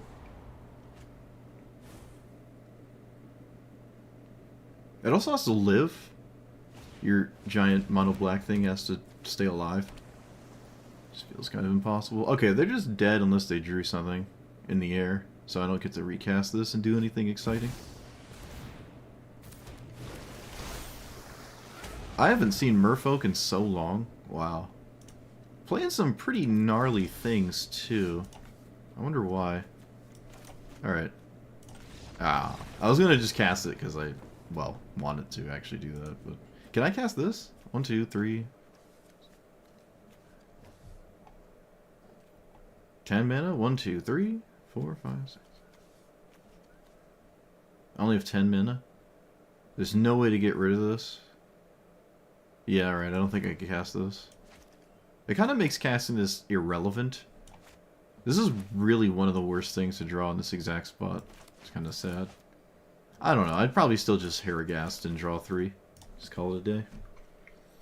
Although I could sacrifice Emrakul to cast Ulamog if my opponent wasn't dead.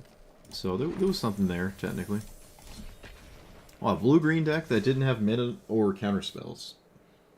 You can see the vast difference between Llanowar Elves and 5 Merfolk that are probably equally all combined not as good as the Llanowar Elves. Merfolk's cool, though. Hasn't gotten any support in a long time, I don't think. Oh, it's Stick Fingers. Alright, tragic. I don't have any graveyard hate, so I just keep anything and just they somehow don't do anything, and we win. I don't think there's anything to gamble for, so...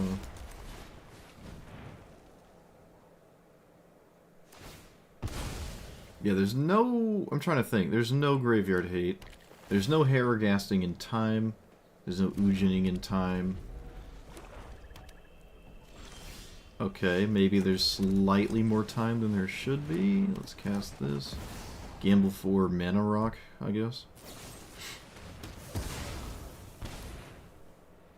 The fact that my opponent just didn't have a...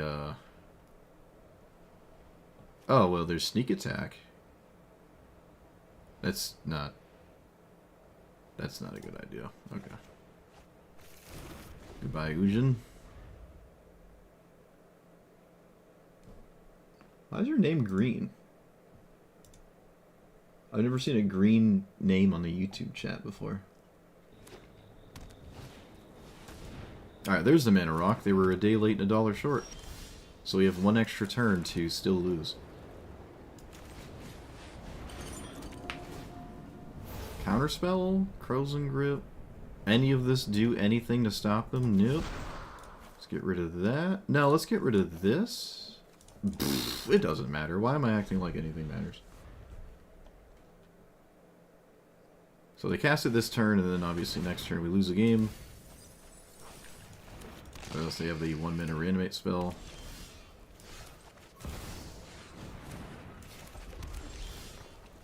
Okay, let's play this, and now we just assume our opponent doesn't do anything. But even still... Can I stack this? Okay, it stacks it the right way. I should be manually stacking, but... I didn't. Alright, so I didn't draw anything. So it doesn't look like I was gonna get there.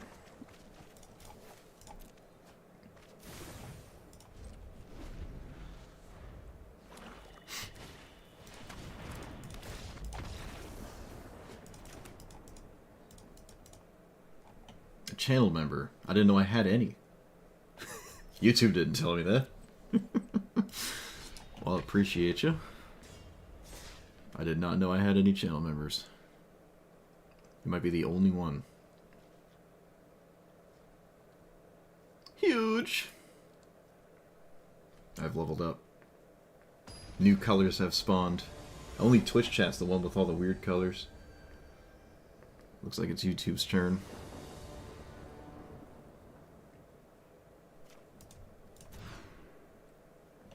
Okay. I'm just gonna not play gamble. Just gonna put it away. Ah, that's unfortunate. Guess I don't have to play it this turn though. This, if I had any expensive card here, this hand would immediately become very good. But I don't have any, so it doesn't. Let's play you. one more attempt. Although, at this point, I don't even need it to. I missed the window where it would actually do something significant. Yeah, the head of the fan club. Okay, they have one land in the graveyard. Now they have 3. Oh, wait, no, these aren't lands. Never mind. They didn't have any. They can put 3, though, with the thing. Yep. I guess it's slightly more efficient to just play Simulacrum. Although I might have to kill Analyst. No, I don't really care. I feel like trying to stop Analyst is me not playing the game for a turn, and that's just how I lose. So you can have your Analyst. Doesn't seem like a reliable way to... What is my opponent casting? What are you doing?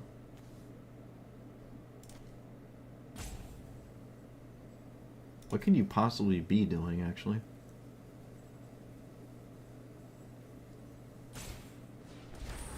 Oh.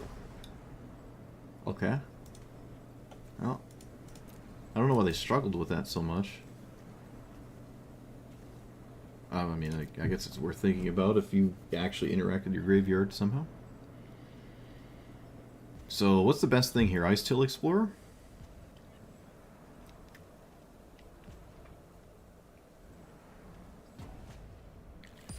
No, Skewed Swarm. Fair enough. That does, in fact, do it. Alright, so I can play... I guess I can kill...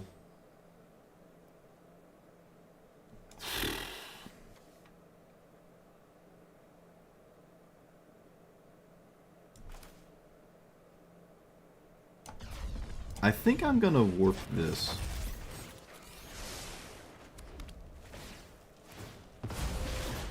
I don't have to make a move here, but I will next turn have to do something. I didn't draw what I was hoping to draw. Like a Shevasai Lightning Bolt, Chain Lightning.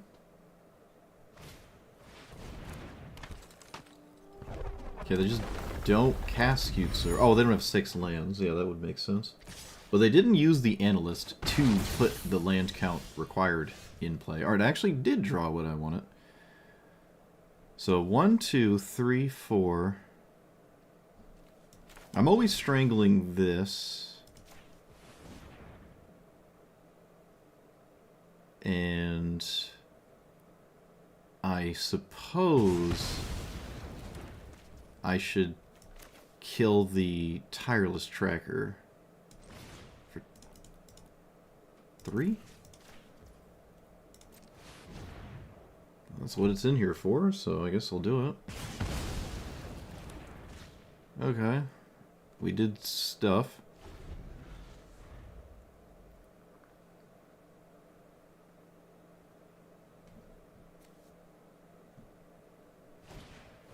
Oh, yeah.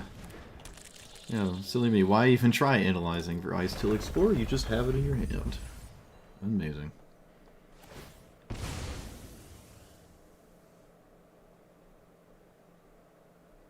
Well, that card just single-handedly solos me, because now I can't simply kill Skewed Swarm. Next turn, Little Suplex, they just found like the best card. The card I think they should have tutored for the first time. But you don't have to tutor for anything when you just draw it. I need a land to continue the game, I think.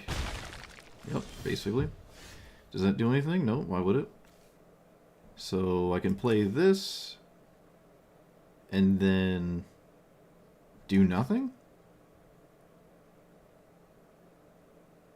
The only thing I can do is risk my opponent not reanimating a fetch land, which is preposterous. That doesn't make sense. So 2, 3, 4, this thing. And I can't even exile lands. Yeah, I mean... now, at this point, I need Annihilator or something. I don't know. I just got mono greened and the game's over. I'm not gonna waste my time. Nice red cards.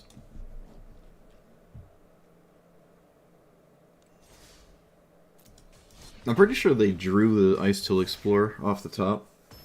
Like, I'm full stop certain they did, because they chose to cast Tireless Tracker for no reason instead. So my opponent tutored for the wrong card, and then just naturally drew the right card, and I lost.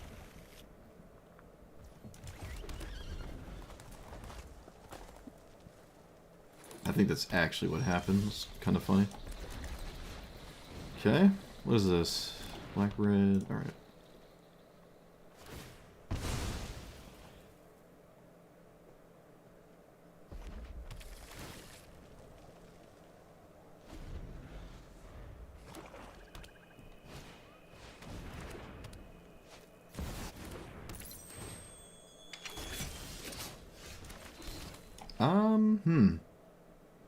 Let's just do this.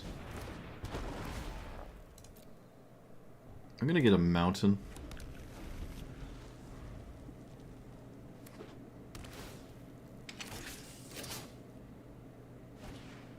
Yeah, I don't have any sweepers in here. Don't have any... Wow, they gave me a token. This is one of the better decks to have that happen to it. Wait. This works for Emerge, right? No, it doesn't. It does not. 8. Nope, okay, it doesn't. So 1, 2, 3, 4.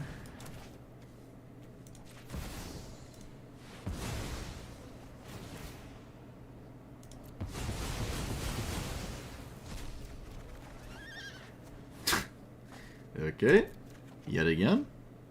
It's a miraculous continuous issue we've been having. Do we cast the Cityscape? I don't think so. It feels really not great here, but I guess to be fair, I sort of... This is just what I do. Like, this is just what my deck does. So I think I should full stop genuinely cast this card here.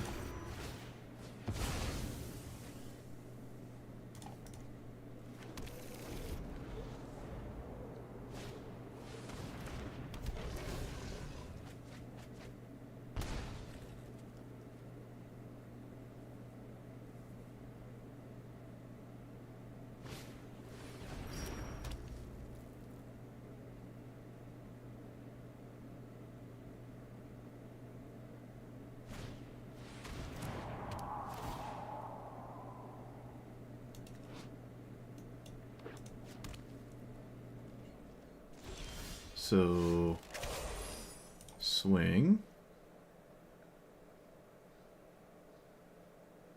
kill the spider?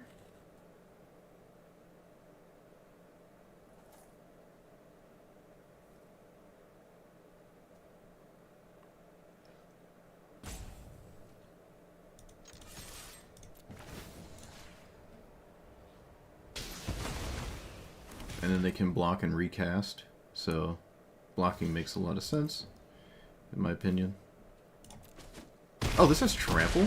Huh. When was the last time that came up? I don't even know. Okay. Nothing I can do about that. Sure. It is in the graveyard, though, for the future. Playing this puts the Eldrazi to my hand, which is not the most ideal situation. 1, 2, 3, 4, 5, 6, 7, 8... it's free to just put this under there, right? Because I can just put it to my hand whenever I want. Might as well just put it under the land for now. Let's see why not.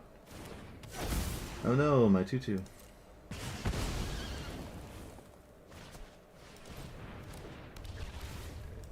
They need to draw something that's really good here. Alright, that unfortunately is pretty solid here. It's kind of annoying.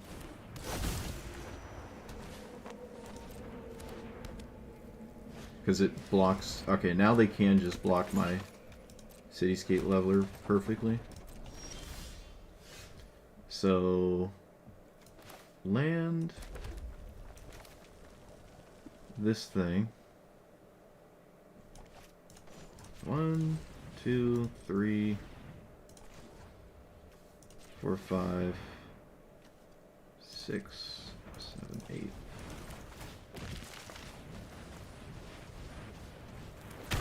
And swing with it. kill you. And then I just, like, basically lose? 4, 5, 6, 7. 4, 5, 6, 7, 8. So this is a trade. They keep their plunger, which I suppose is fair. Does this let me cast Herigast? Oh, it does. I'm not sure if I would have done that then. They gave me a Herigast. I'm not sure if that was correct. But it, again, might not really matter, because my opponent has all the cards in the universe here, and I don't know if a single Vindicate's going to get there. We shall see. Okay, doesn't... How much damage is that? Wow. That's pretty spooky, I feel.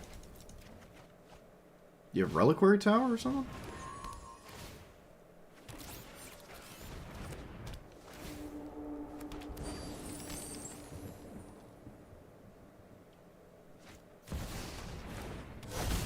Beginning of your end step, each opponent discards a card. Sacrifice an artifact, something gets smaller. Okay, let's play you. Let's play this. Get rid of you.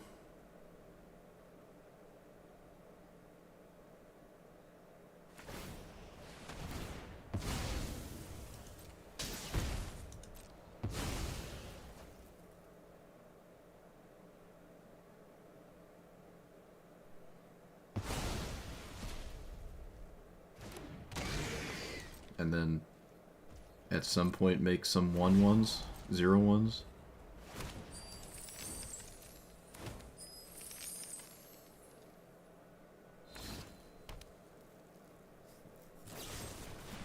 There's an infinite removal.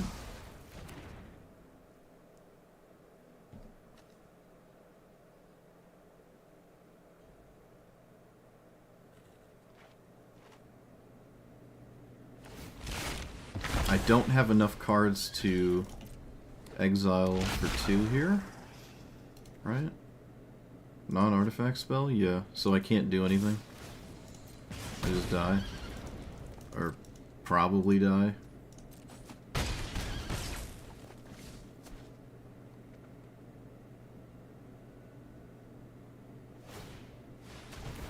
Okay, you got it.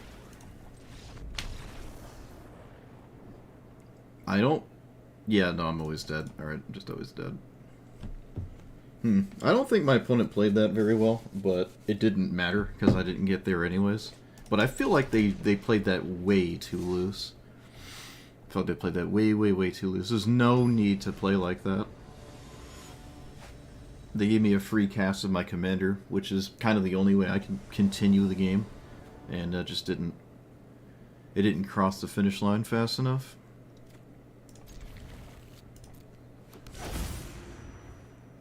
Let's get rid of a land. I like getting rid of land of this exact hand, so...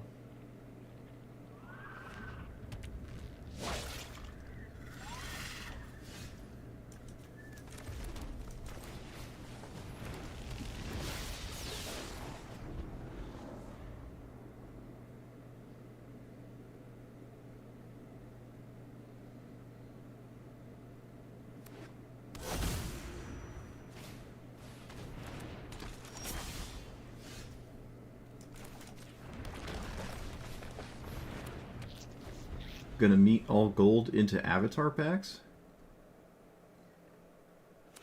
Well, if that means what I think it means, yes. I do plan on buying avatar pack.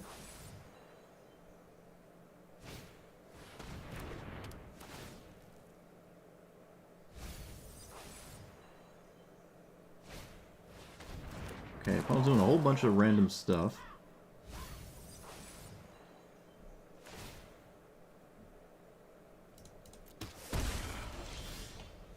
So, you... No. 1, 2, 3, 4. Kill that. No.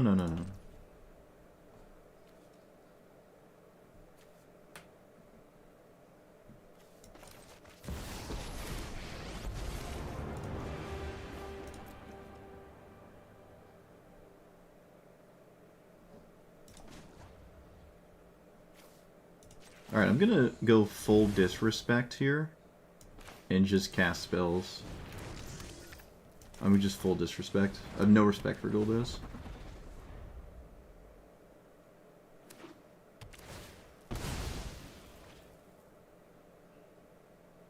No respect here.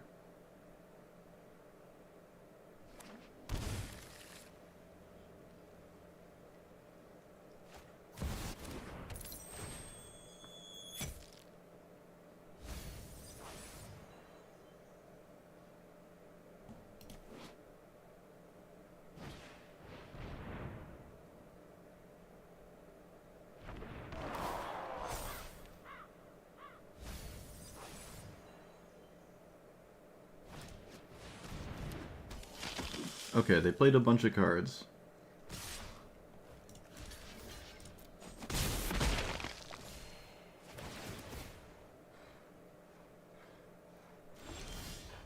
Gamble.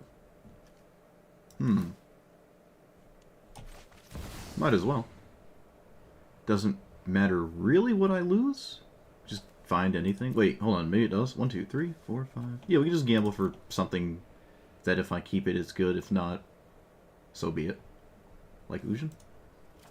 Like if I lose it, it's fine. Okay, that's fine. I would have really liked to have lost this instead, though. Let's see. Tap that.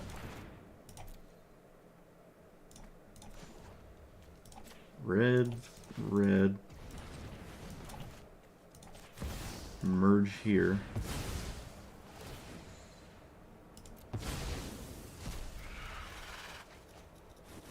Okay, land. 9, 10, 11, 12, 13, 14, 15? Win the game? Did I do it? Oh, we did it! I finally did it. We did it. Look at that. Nice.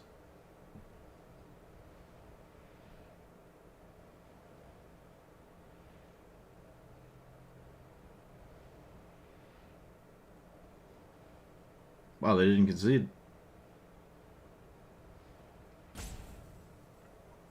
I would have conceded. Okay. Maybe there's something spicy going on over there.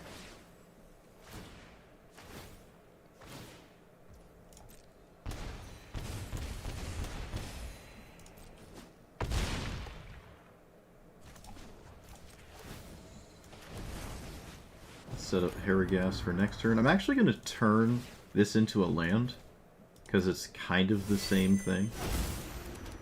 Yeah, there we go. I'm already ahead. I win with Emrakul anyways. There's no reason to cast this.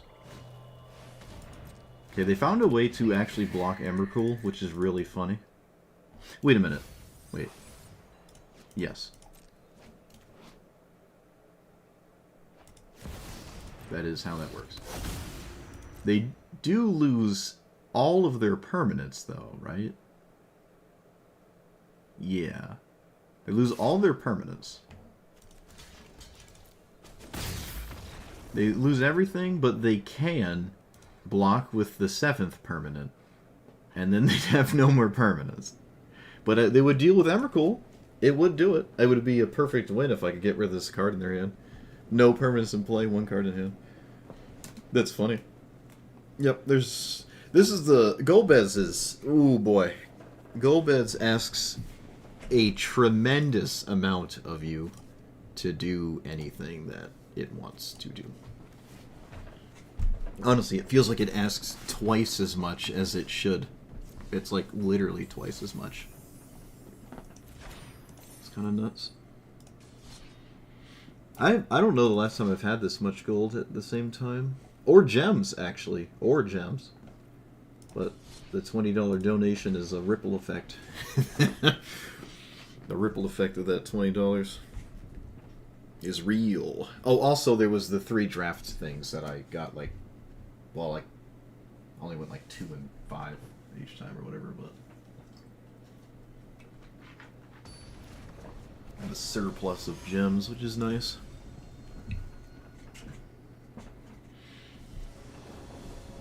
Way less of a headache.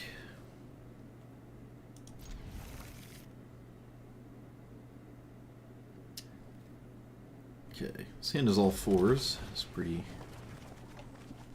Okay, you can go away. I think I'm gonna go the Chandra route.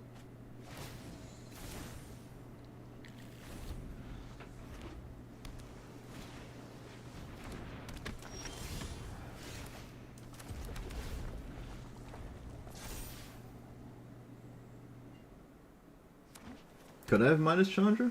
Well, that's boring. I want my opponent to block.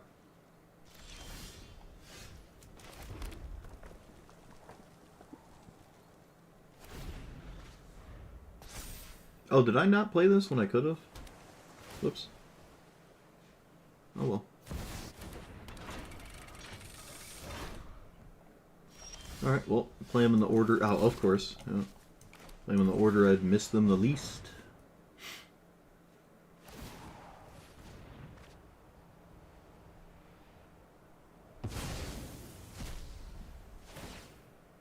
They get rid of Zenith Chronicler. Huh. Okay. What? Multicolors. What? Sprawl. What? What is going on?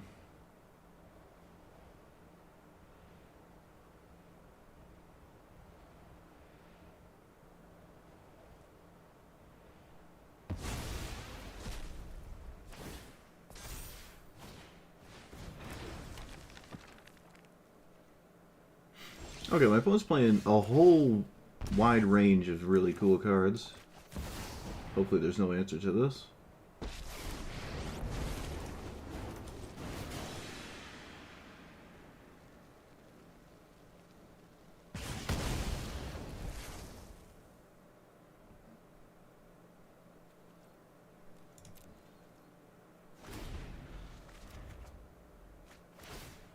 Oh, we drew a land. Yeah, symmetrical effects like this are not free. They're not free.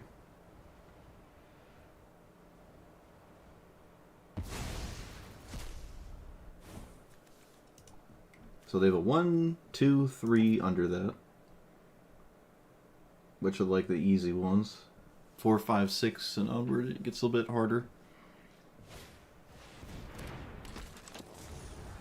There's probably no way they trade here, yeah. Although trading has its value, it's not totally useless. Let's cast Paradox Engine. Nah, actually that doesn't really do anything here. Let's cast this. This thing. Doesn't really matter what side I cast it on. I guess this one. And I'll just Chain Lightning again. Or Killer Commander again, I mean. I can swing now. Doesn't really accomplish much. I might as well swing. I don't think there's a major downside to swinging. Okay, let's go though. 5, 6, 7, not even close. Oh, 8, 9. Closer. Actually, if I draw Ujin's Labyrinth, I'd think I have it. 1, 2, 3, 4, 5, 6, 7, 8. Yeah, I do. If I top deck Ujin's Labyrinth. Alright, do we have anything that's not a 1, 2, 3? Of course we do. It's an 8. The last time I saw this, it did get the perfect 5 with the first 5 activations. Oh, they gave me a Faithless Looting. Probably not the most ideal thing for an opponent to see there. Okay, so let's cast Godo. Can I cast this first? Engine. No. No, I can't. So, Godo.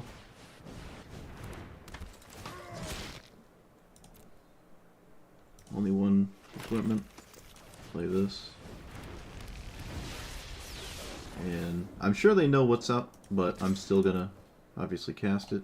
It looks like they can flip this, which is 21 mana. But it does stay tapped. There's a land count under it? That's a good question. Pretty sure. I would say yes. I would say if they exile land, it should flip. I doubt it's why my opponent's playing the card, but this is an instance in which it probably has a chance of flipping. And then they just basically get omniscience unless I push damage. But I think it flips tapped, so it shouldn't matter. I think that's how it works. Unless it says... No, it does untap. It does. It literally says it on the card. Okay, so we probably just lose now? Or a rather high chance that there's something that makes me lose now?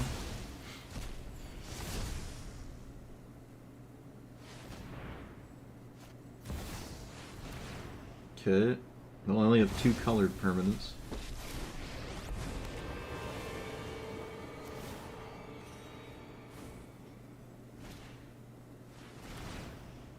Right? There's only 2? Yeah.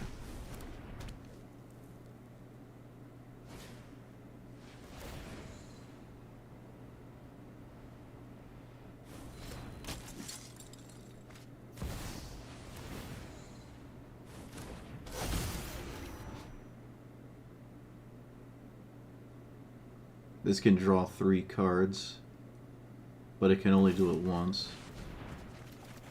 Each player draws. I do not like doing that here unless you have a definitive win. I really don't like casting that, or drawing cards for me here. I think that's a very bad idea.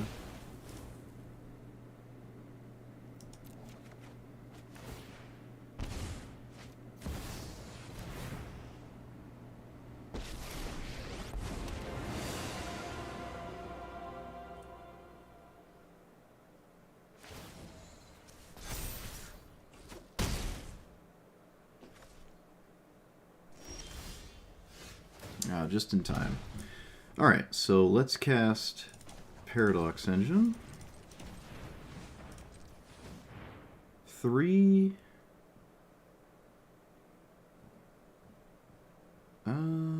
land. So I can cast Paradox Engine, have 3.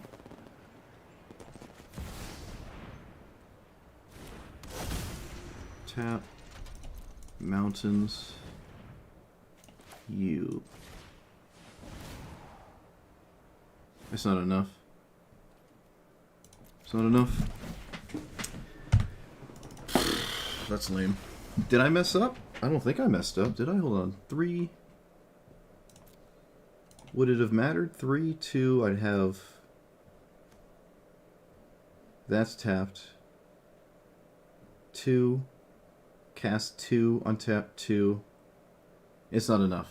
Okay, it's not enough. Yeah, I mean, if this ever flips, the game probably just ends, honestly. But it almost never flips because it's extremely unreliable to ever get perfectly 5 different mana costs under that. Of course, my opponent just had it with the first 5 activations. Why not? That is insanely unlikely, though.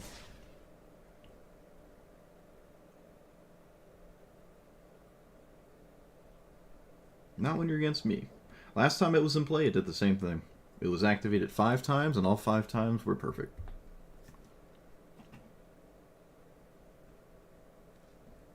That was, I think, a year ago.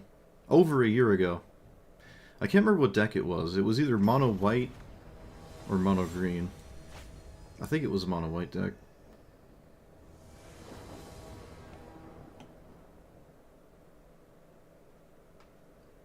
Guess I'll see it next year when it happens again. The next time I see it perfectly. We also have answers to it in this deck. It's like Suplex a Braid. We're not totally cold to artifacts.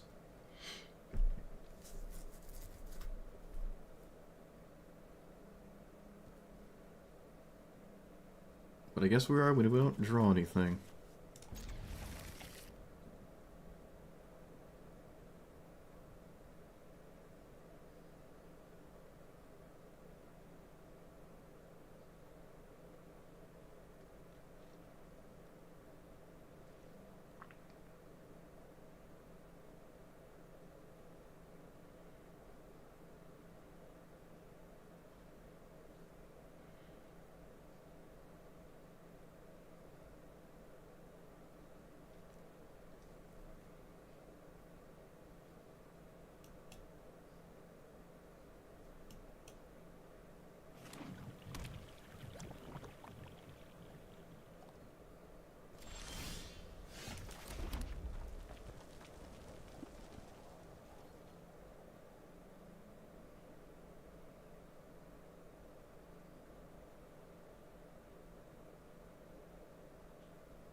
God, please.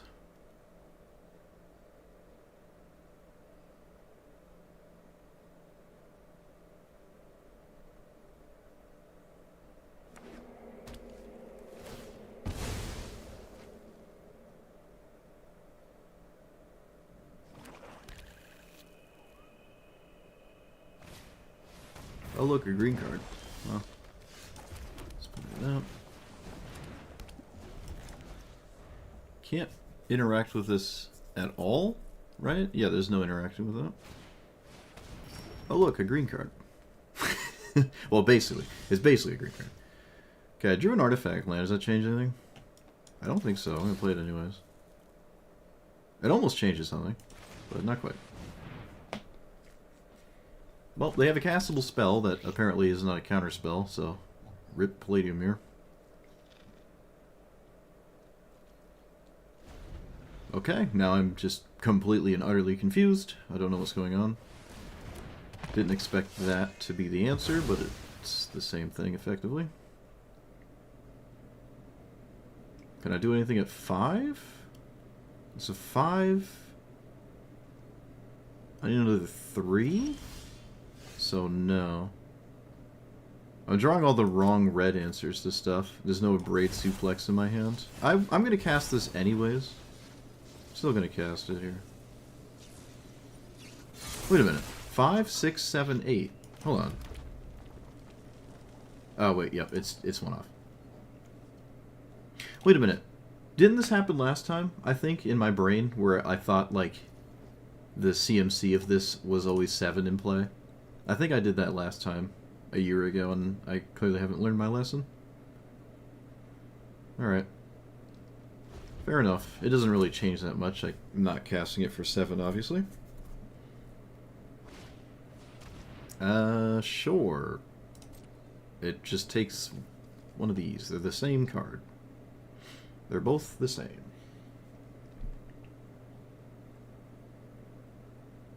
I'm never gonna cycle my spell on my own creature, obviously. Okay. Just another turn where they don't do anything. Kind of surprising, honestly. Arena of Glory. I'm not in a spot to give anything specifically haste, but I do like this with haste. So, I'm going to take my time. My opponent is stumbling, so I should just take my time and just play whatever stuff. 1, 2, 3, 4, 5, 6, 7, 8. They know I can cast Cityscape Leveler. Okay, Resin Reef, sure. Looks like it didn't hit a land, did it? Okay. I'm gonna just kill that. Not gonna shuffle. I can blow up the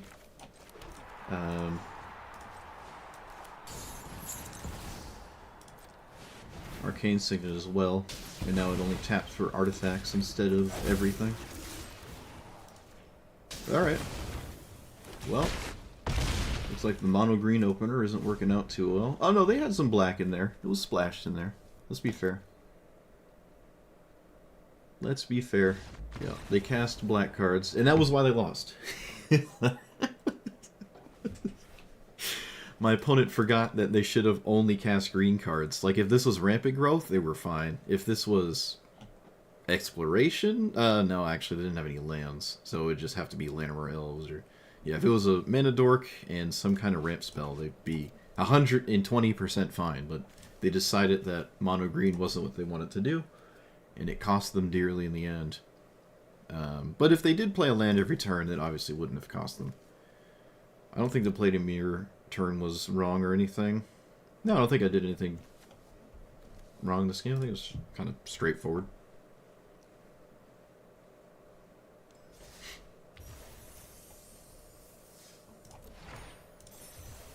Kind of straightforward.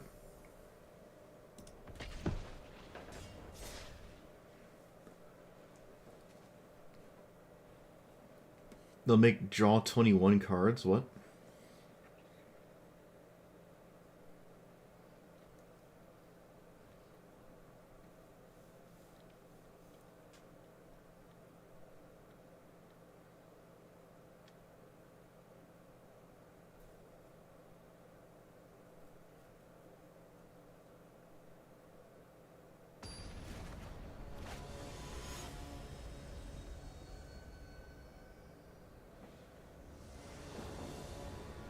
You hate it when you forget to play mono green in your Sultai deck? Yeah. Mistakes happen, though. On the bright side, I can't complain about it the whole game. Because they didn't do it, so I can't complain about it. So it benefits someone, I'm sure. What is this? There's no way you march this. Okay. Alright. Way more reasonable. Is there no... Wait, there's no fragment target? Artifact, creature, enchantment, opponent controls. Wow. So the only one was actually Ragavan. I took it out of the deck. I didn't know it was my only 1 mana permanent. That's funny. I mean, there's no reason to play it just because of this, but that is funny. Good old deification naming Gideon, right? Yep. Haven't seen that in a minute. What does this actually do? Okay. I in no way actually care about this, other than it just dealing lethal damage over the course of the game.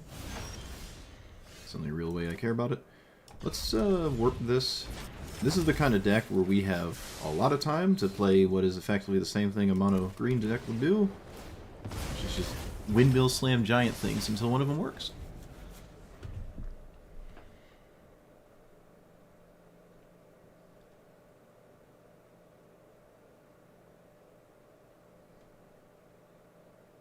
The book was 1 mana for 1 card. I don't know. I don't know what you're talking about.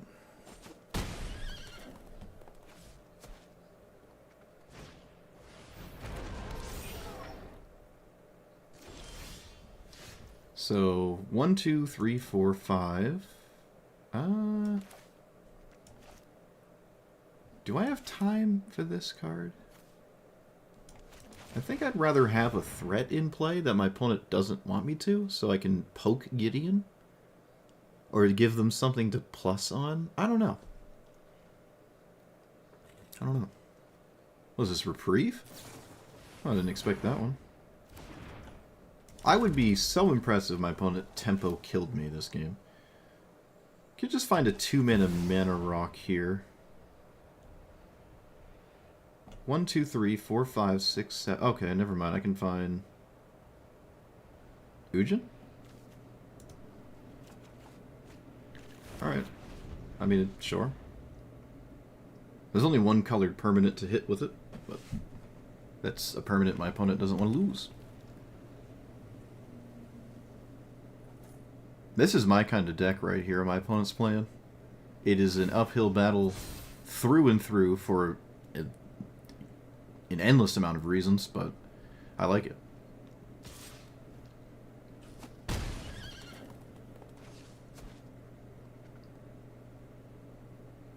Skyclave first work, since it comes untapped. What are we playing? Are you watching the same games as me? I don't know what you're talking about. You have me at a major disadvantage. I don't know what you're talking about.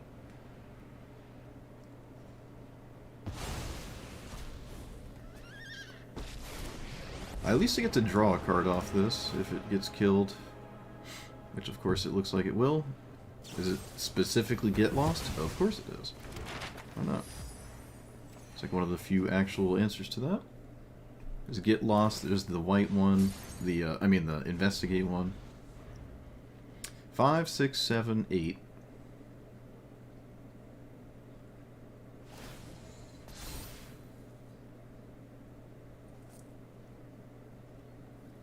There's not a large incentive to kill Gideon, because they can just recast it.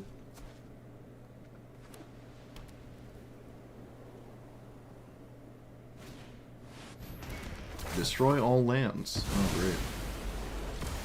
When do you get them back? 2 and 2? Okay. So, I guess I'm not playing the game right now?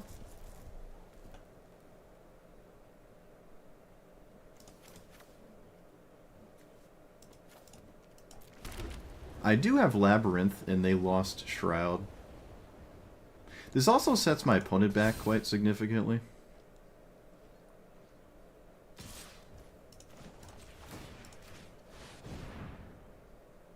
This Labyrinth might actually just hardlock them, where they can't kill me with Gideon. Why are you playing these? What? Why would you ever play... Is there white landfall? What is that doing? Okay. So... Play you. Because my opponent probably doesn't want me to. Get rid of Flame Slash, I guess. Well, I'd have to find something to... Let's take Doomblade and get rid of Ulamog? No, I'm going to get rid of Flame Slash. I'm not convinced it does anything. Okay. This turn there is no maze, but that's fine. Fall of Thran. I could not tell you the last time I've seen that card played. I have no idea.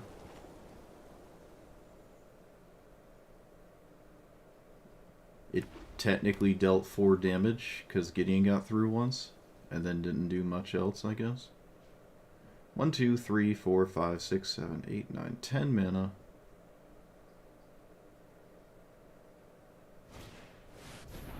Exile artifacts and graveyards. So they lost their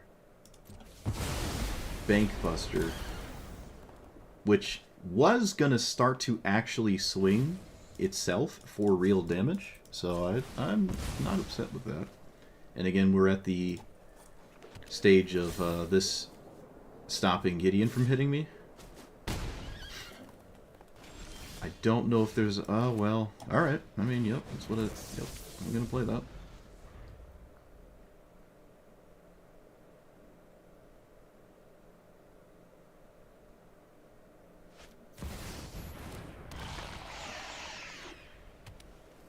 Elish Norn, huh? Opponent appears to have yet another castable spell here. Interesting. So, black, white, Doomblade immediately. And then just play this. Pick up a mountain. Pass.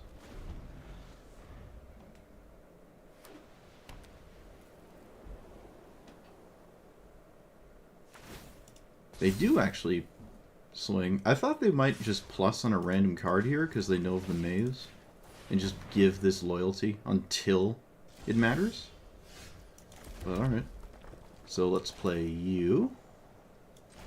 And just keep chilling. See, this is where it starts to become problematic unless Gideon, like, kills you because the ramp decks are just going to keep ramping and you're not going to consistently keep up. But I commend my opponent for their card choices because they've gotten them this far. But it's going to start to get harder and harder. This is indestructible, so of course Ulamog can't play the game against it. Because One Ring is very stupid. One Ring is probably one of the best cards I could have asked for here. Okay, that's also really good because I can never mill. I always have to draw. Okay, well, I should be thankful they didn't draw those 6 years ago. Because that would have been lights out. But they need an answer, technically, to this card when I proceed to cast it. Yeah. There's no reason to kill the Palantir. They're just going to draw as much as they want here. They need some kind of exile effect. There's a ton of destroy effects. There's a fair amount of exile, to be fair. Gideon can't stop Ulamog, though.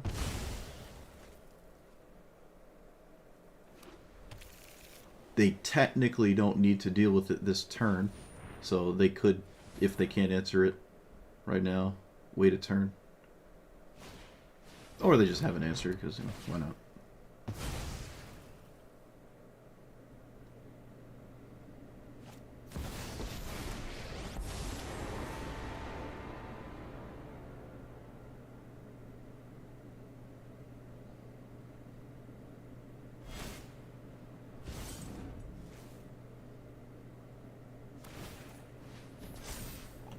Well, if it's One Ring versus me, I'd probably lose. But at least I don't think Gideon has anything to do about that.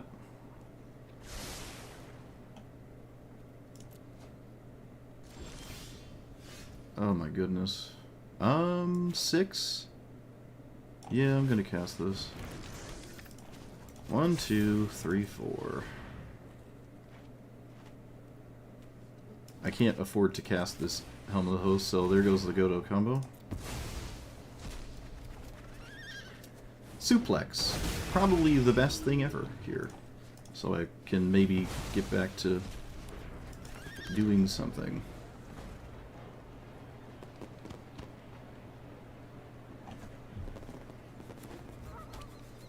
Alright, they found a way to make 1/1s, so there goes my opportunity to just lock out Gideon itself. I have to stop the 1/1s from also now killing me.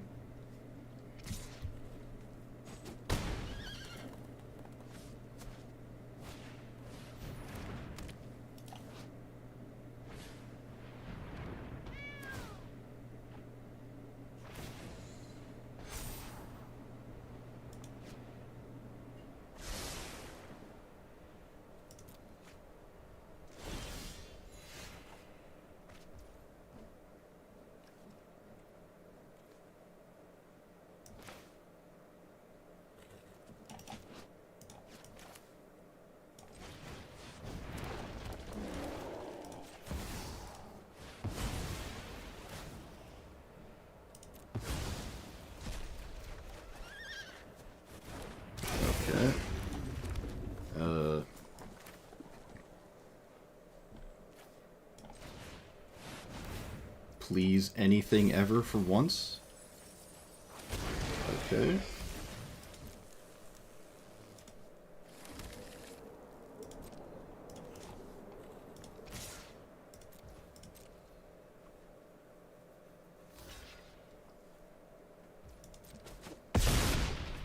And dead to double removal.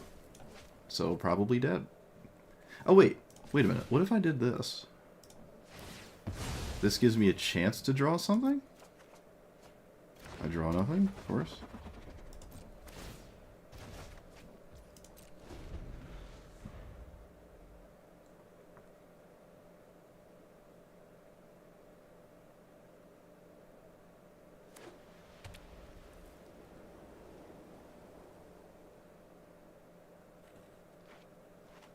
They can just plus on Herigast and not take any damage for 6 years as well.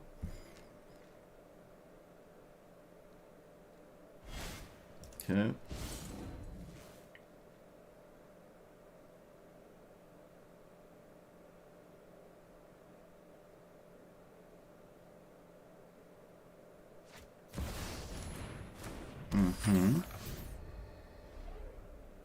Probably have to blow up the Palantir so they stop drawing cards.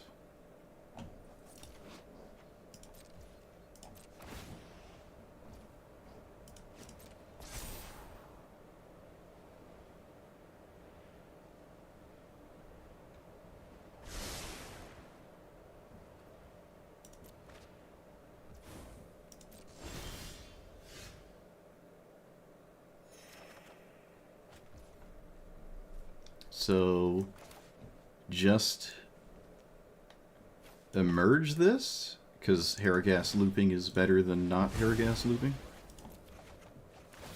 Blow up Gideon?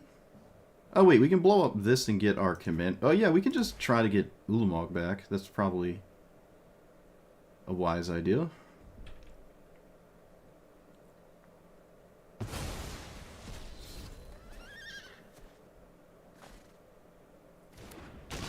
Play this as a land. Emerge this thing.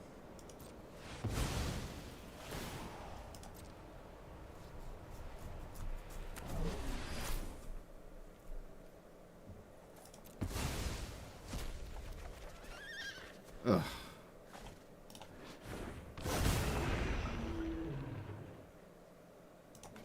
So do I cast this? I suppose I can cast it. Yeah. I don't really care about the collection counter here, so. Obelisk can take Orb out? What? Is there a reason not to cast this? Kind of, actually. There kind of is a reason to not cast this here. It doesn't feel too risky. It doesn't feel that risky. I'm just going to cast it. Who knows?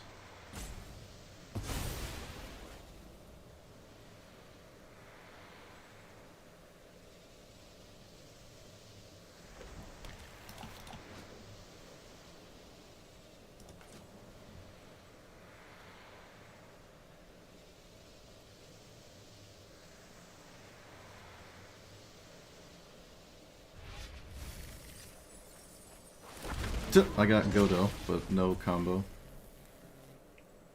I would not have the mana for it anyways. Decline. My opponent doesn't know that, to be fair. Let's swing with this and this.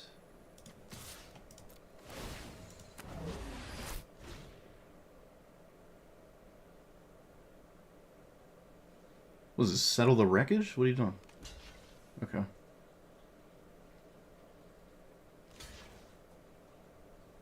That would have been kind of nuts. There's no... Oh, well, I get... Yeah, why not? Why not? Why not? There's no reason not to do this.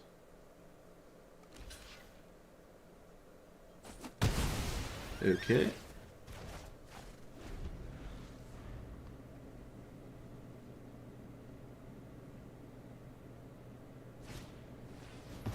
Mm-hmm.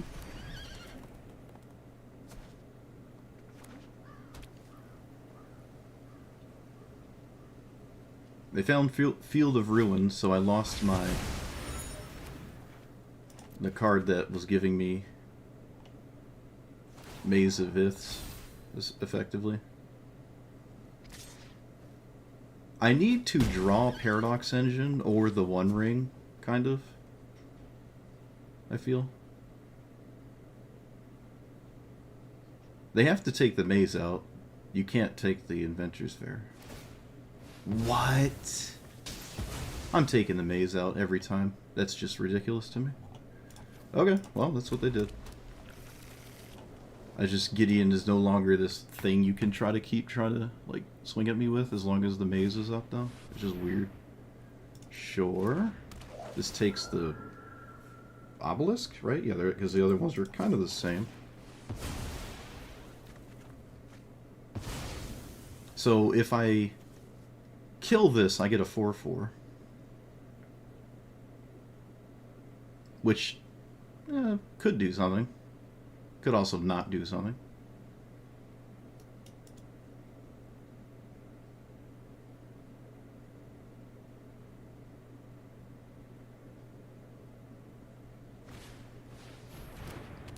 Okay, my opponent does have Winter Moon. Of course they do.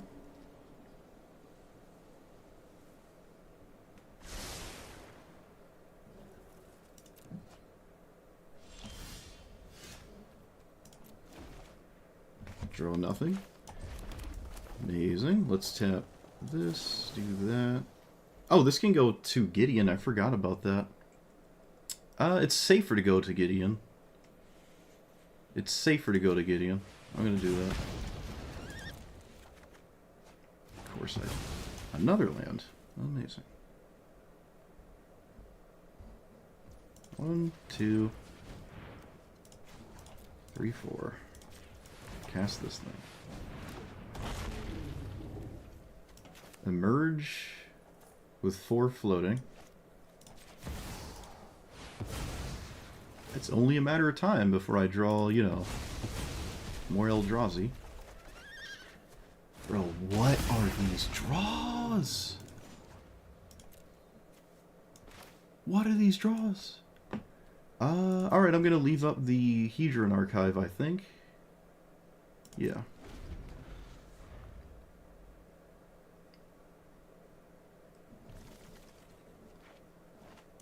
Oh my goodness.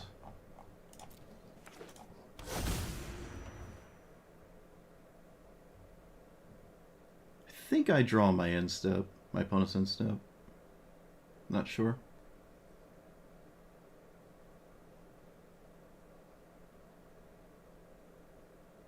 They gotta be careful of killing my commander. It is just 6/6. It's not like they're dying in 3 hits or something.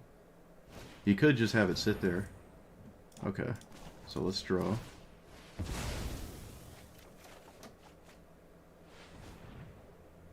Before they spend it.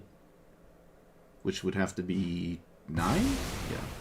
So I'm not 100% sure what my opponent just did is a good idea. But I smell desperation, maybe?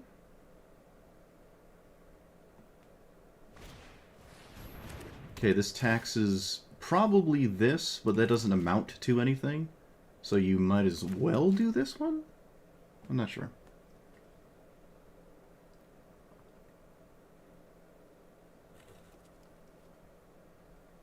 It doesn't, to be 100% honest, it doesn't matter which one they choose. Taxing this doesn't change anything, and I cast this regardless, so... You think they cost in the game? I think it was symmetrical, but Palantir was drawing cards, and if you need cards, I think it was fine. But I can see how me getting too much mana is becoming a problem for my opponent. It's hard to respect that. Right, it's just going to happen at some point, inevitably. It's hard to just constantly not have that happen. I'm not going to cast this, just going to swing. Not going to cast that. We're just going to pass. Is this lethal? Wait a minute. This goes face. This is a Banefire. Hold on. Hold on a second. They can't target face with Gideon, right? They can't stop my face from dealing damage. 1, 2, 3, 4, 5, 6, 7, 8, 9, 18. It's almost lethal. It's almost lethal. That's really funny. But because of Gideon, unless it is lethal, it's not gonna get there on its own. Unless it's directly lethal with no intervention. So what does this do? Okay, I should kill that then. So let's show me the removal.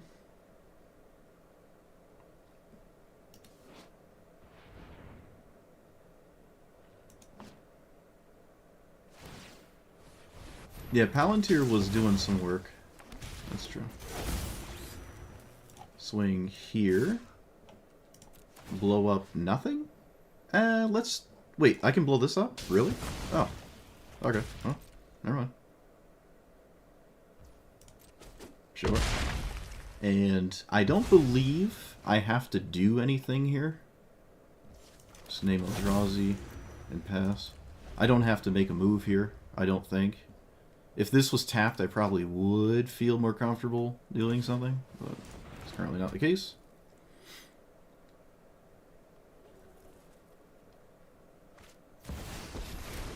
So this can't deal with Cityscape Leveler.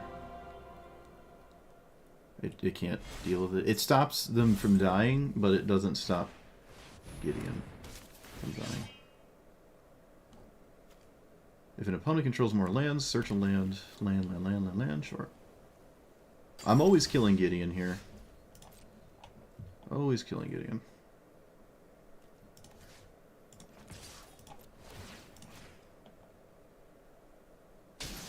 They know about this.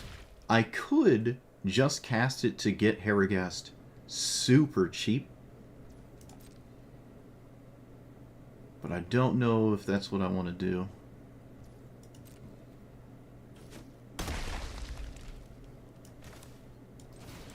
Let's kill this. I cannot forget that I am in fact at 4 life. Let's not forget that. So let's discount for 5, 10, 15. Go here. That way I can't die to this token getting mighty leaped or something funny. Oh, I can just cast it now. Look at that. Alright, yeah. Okay, that's funny. I didn't anticipate doing that. If they have a sweeper, it's fine. I just need to draw cards to continuously do this. There's no reason to make a move, just pass. But there's an argument of waiting for a turn, because if they draw a board wipe. but they're going to play that board wipe inevitably anyways, so it doesn't really matter. Okay.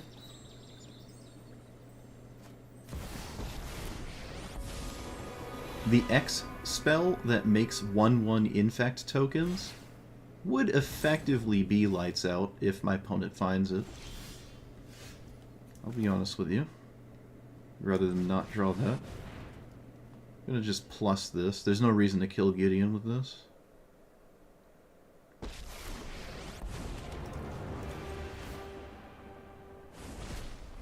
This is free. I don't know the downside of holding these, so I don't think I will hold them. Oh, I guess I could just... yeah, they can all go that way, it doesn't matter.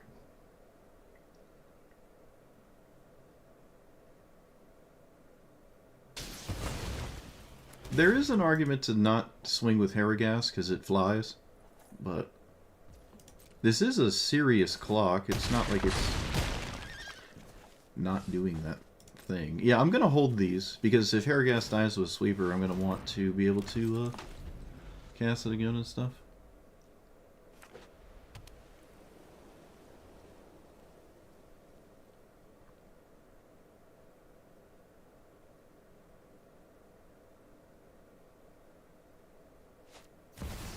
Okay. Wait, what's colored? Oh, okay. I was like, what does that actually target? Is that spirit blue? That's just very random. God Pharaoh statue. Alright, well, that is a problem, but I think we're still safe. So 1 blocker, trample, 14. If I played these, it was lethal, but I wouldn't have known that, obviously. Hey, wait, no, I didn't say. I wanted to say good game. I got clicked up. I like my opponent's deck. Yeah, once they lost, or I mean, let's be real. If I didn't answer the 1 ring, it was over. Just play patterns. The dumbest card. Stupid, dumb card. But fortunately, the game didn't end because we exiled it. And then, yeah, the Palantir getting blown up was a lot of value lost on their end, but at some point, if they can't kill me with apparently just Gideon damage, eventually they're going to run out of gas. And I'm going to keep casting expensive things until they run out of answers.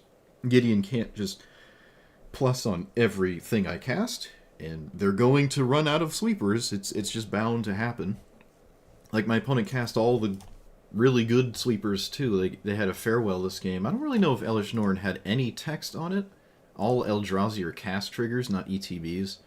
So it doesn't even stop Cityscape Leveler. So that wasn't too big of a deal, other than simply being a 4 damage attacker. Or 4 power attacker, or whatever. I almost didn't shove aside this at 4 life. That would have been funny if they just got me good. Oh yeah, they also played Winter Moon this game.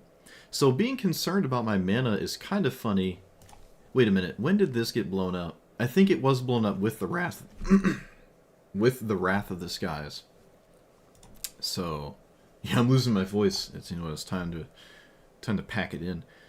But with that in play, I do lose a lot of mana, but not really that much mana, honestly. Not really that much. So Wrath of the Skies, is the only turn that was kind of questionable from the opponent's side, but I guess they just really didn't have an answer to what was going on, and they just had to do that. But they did lose Palantir, which I don't know. Palantir felt like the best card in play at the time it was cast. I kind of wish I could ask my opponent what they were thinking at the time. Yeah, grab them. What were you thinking? No, just genuinely, what were you thinking? I'm curious. Especially with, if we're in top deck mode, one top deck, I just think my top decks are a bit better. Though, to be fair, this in play as just an out is really good here, and so is this, kind of. Especially if I had no Cityscape to blow it up or whatever. Like, this could win the game. I'm at 3. I think, again, I had lethal if I did cast these last turn, but I kind of really wanted to just have them so I could emerge this over and over, because it's going to it's like cost 20 mana almost to cast it full retail at this point. Oh, actually even more because of this thing.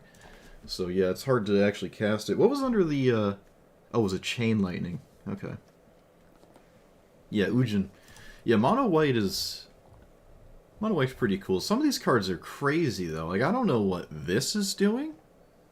I mean, I guess I kind of get it, but not really. I feel like there's a lot of better cards than that specifically to have and deal with my stuff. This is nuts, but it kind of makes sense in Gideon. I'm down with it. It only is really good if your opponent... Like, the only time this is going to do what it did in this game is if your opponent just doesn't have a board state, you blow up the lands, and then Gideon is in play when the lands are blown up, right? Or something like Ujin, but that would imply that Ujin is just in play for a turn cycle, and the game's probably over anyways. But anyways, like, this has to have Gideon, and your opponent has to have, like, no creatures, so you need, like, Sweeper, this, and Gideon to really get in there, and that doesn't kill your opponent.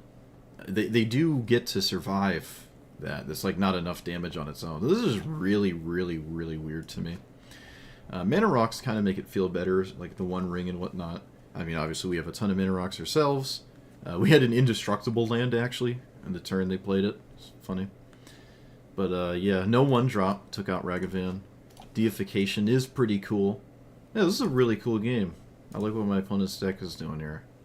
But, again, eventually, the thing with all of the Eldrazi's in it it's just going to draw one, and you're going to have to keep dealing with it, because it's going to be an issue. And to be fair, they actually did deal with it. I think twice. They dealt with this literally twice. After Farewell was cast... And they had to do that or the game was over, just like we had to deal with the One Ring. They have way more answers to my Eldrazi than I do the One Ring. I only have 38 cards left, and Emrakul's still in there. So, really cool game.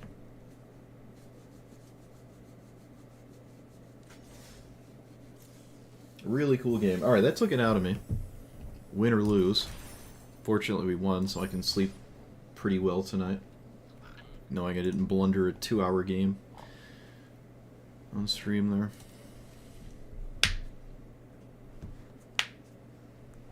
A Foretold Doomscar? What's that gonna do?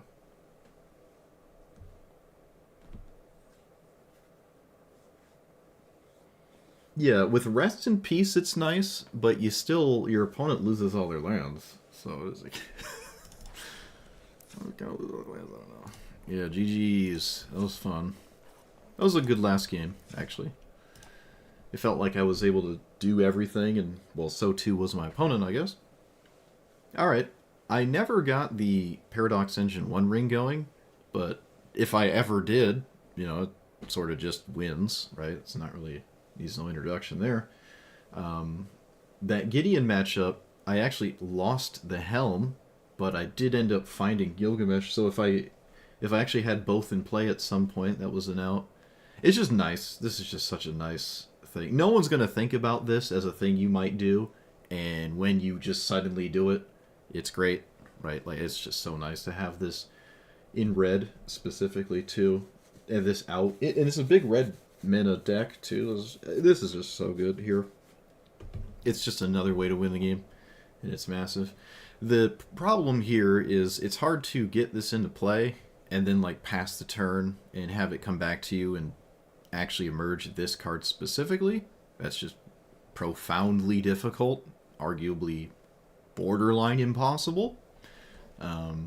If you play Hearthstone, that is the most bare bones, surface level, basic thing I'm talking about in terms of you play something, it goes to your opponent's turn, and they answer it, play their own thing, it goes back to you.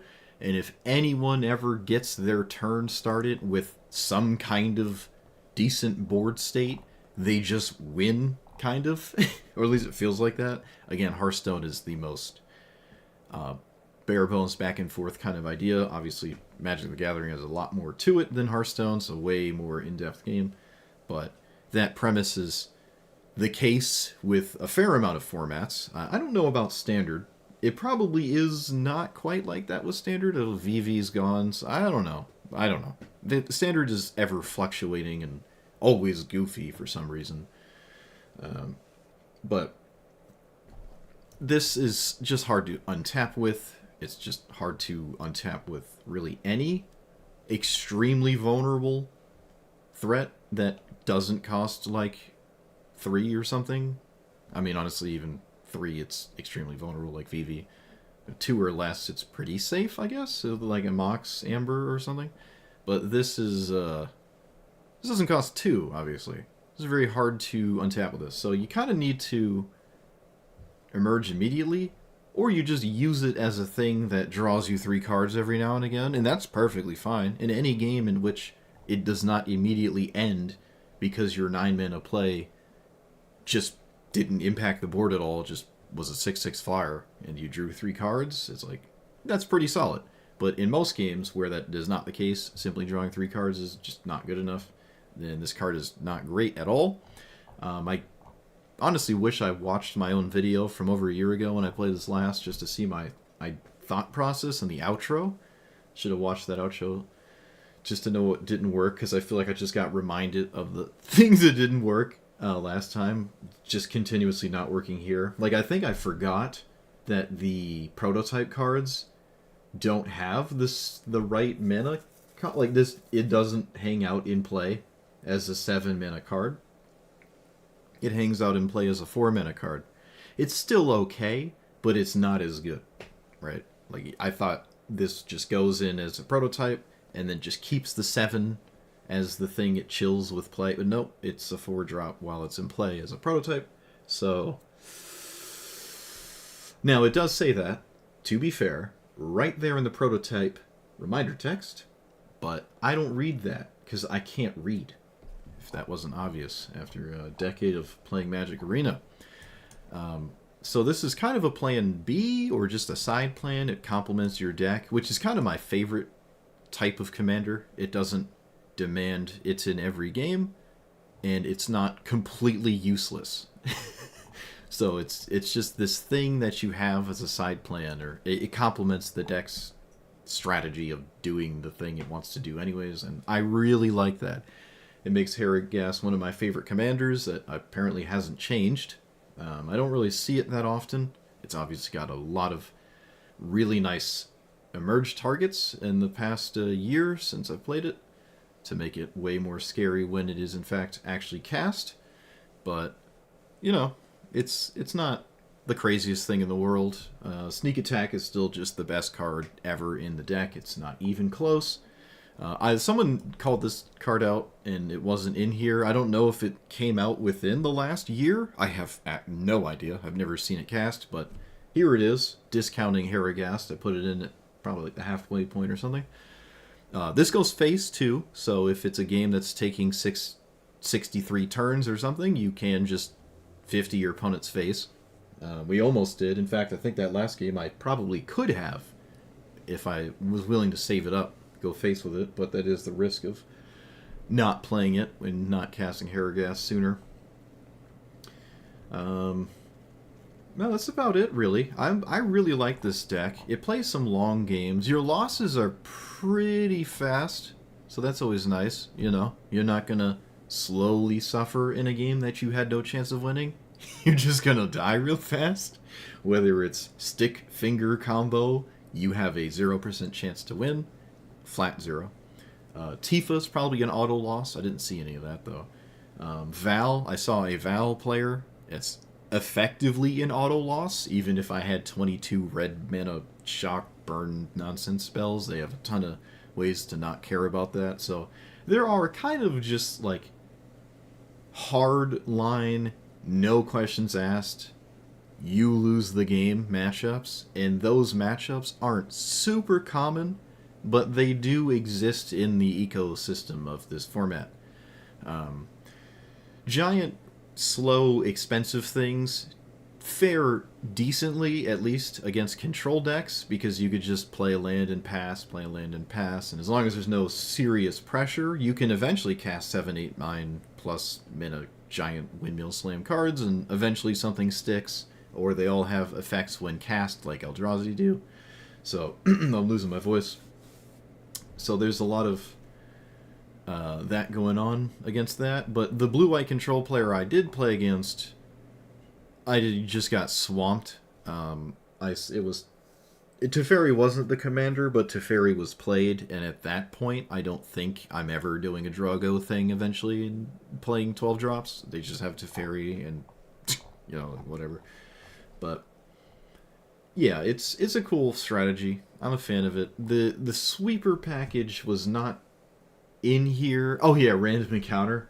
This is too random. And we don't have... It's not Breach the Multiverse or whatever the black one is. It mills like 8 or 10, or I don't know. It mills a bunch for you and your opponent, and then you get that many. This is literally just that, but way worse.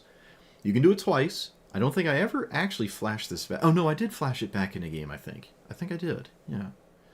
So it's kind of nice, but it's just too random, I mean, it's in the name of the card, so, it's fine. It's way too random. I don't think I ever got one of the insane hits off of it, even with what I would argue is a rather critical mass of insane things.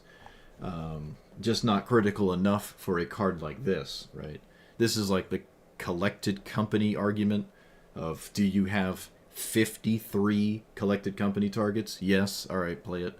Do you have 40? Yes. All right, not enough, right? 40 feels like a lot, but collected company doesn't care what you think.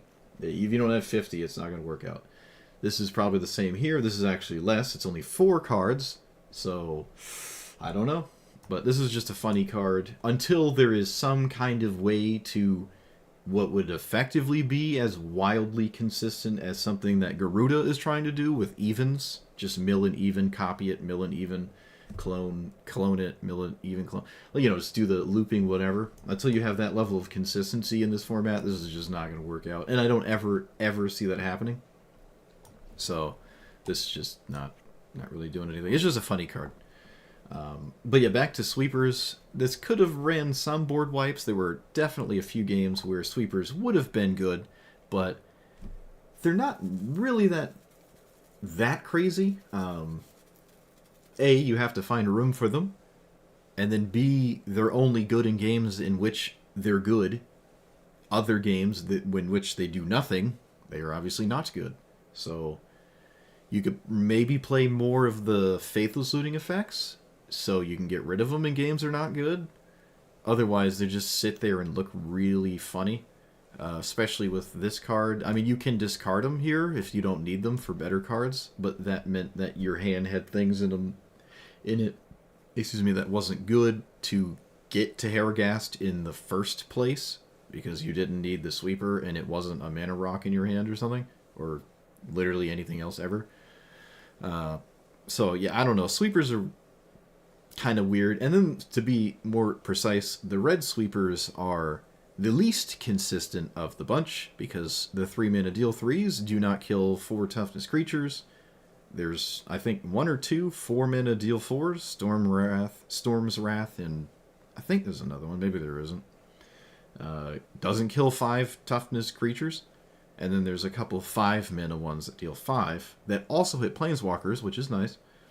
But again, if your opponent has giant things and you can't deal with them, maybe the counter argument is, if your opponent played Primeval Titan and the game wasn't over with something you're doing to compete against Primeval Titan, then it didn't matter if you were going to sweep the board or not, because, Primeval Titan's at play, so... with that logic, you are kind of vulnerable to the most popular thing, which is anything green. Any green commander is already going to be twice as likely to see play just because it has green in it. It's the best color in the format. It's not even close, especially with things like Mana Drain gone. Mana Dorks are a pain point for this deck. If your opponent ever goes Llanowar's Cultivate, you might as well concede.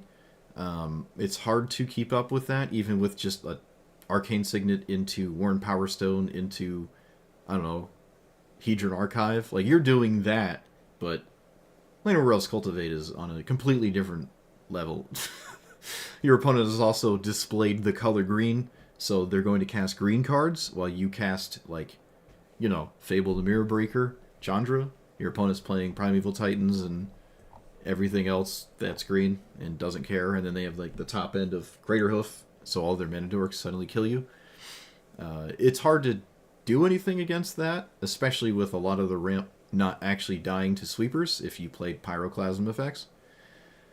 They're also just really bad top decks. Yeah, I don't know. I think it's best, kind of, in my opinion, kind of, to just avoid sweepers and accept in the matchups you find where they would have been useful, just take the loss, but it makes all of your other matchups much better because you don't have a bunch of dead sweepers in your deck that are damage-based sweepers. So unlike white ones and stuff, where they're all like, oh, 4 mana, some 3 mana ones, they all take care of the board.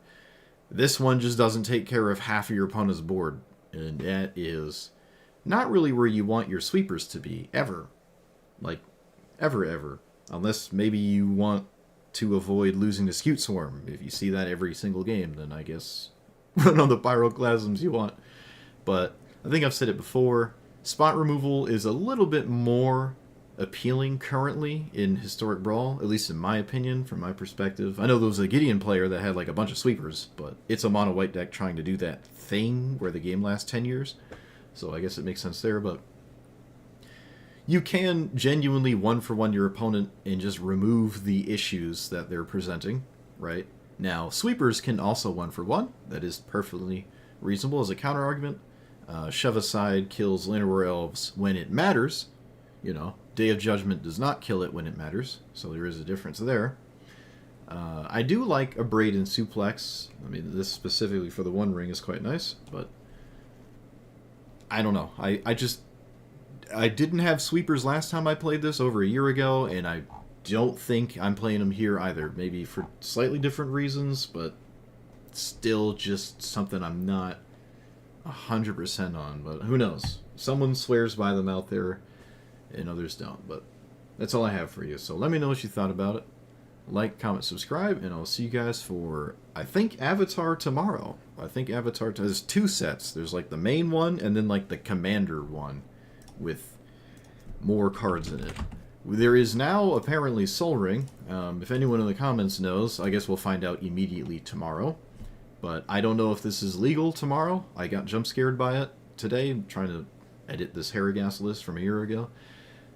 I would be blown away if this was legal, because they just banned Ancient Tomb, so it would be weird to then just suddenly unban Ancient Tomb after having banned it, so I don't expect this to be legal. But if it's like an oversight, or, well, if it's only legal for like a year, whoops, only legal for like a week, then, you know, something funny to play for like a week or something, but I don't know why they would do that. Let's hope this is not legal. I mean, I don't know. You can put it in, you know. It's not red like the Mox is. The Mox, if you try to put it in, it's red. It tells you it's banned. But this card isn't out yet. So, I don't know. Alright, let's hope. Everyone just light a candle. Pray that this is not legal tomorrow. And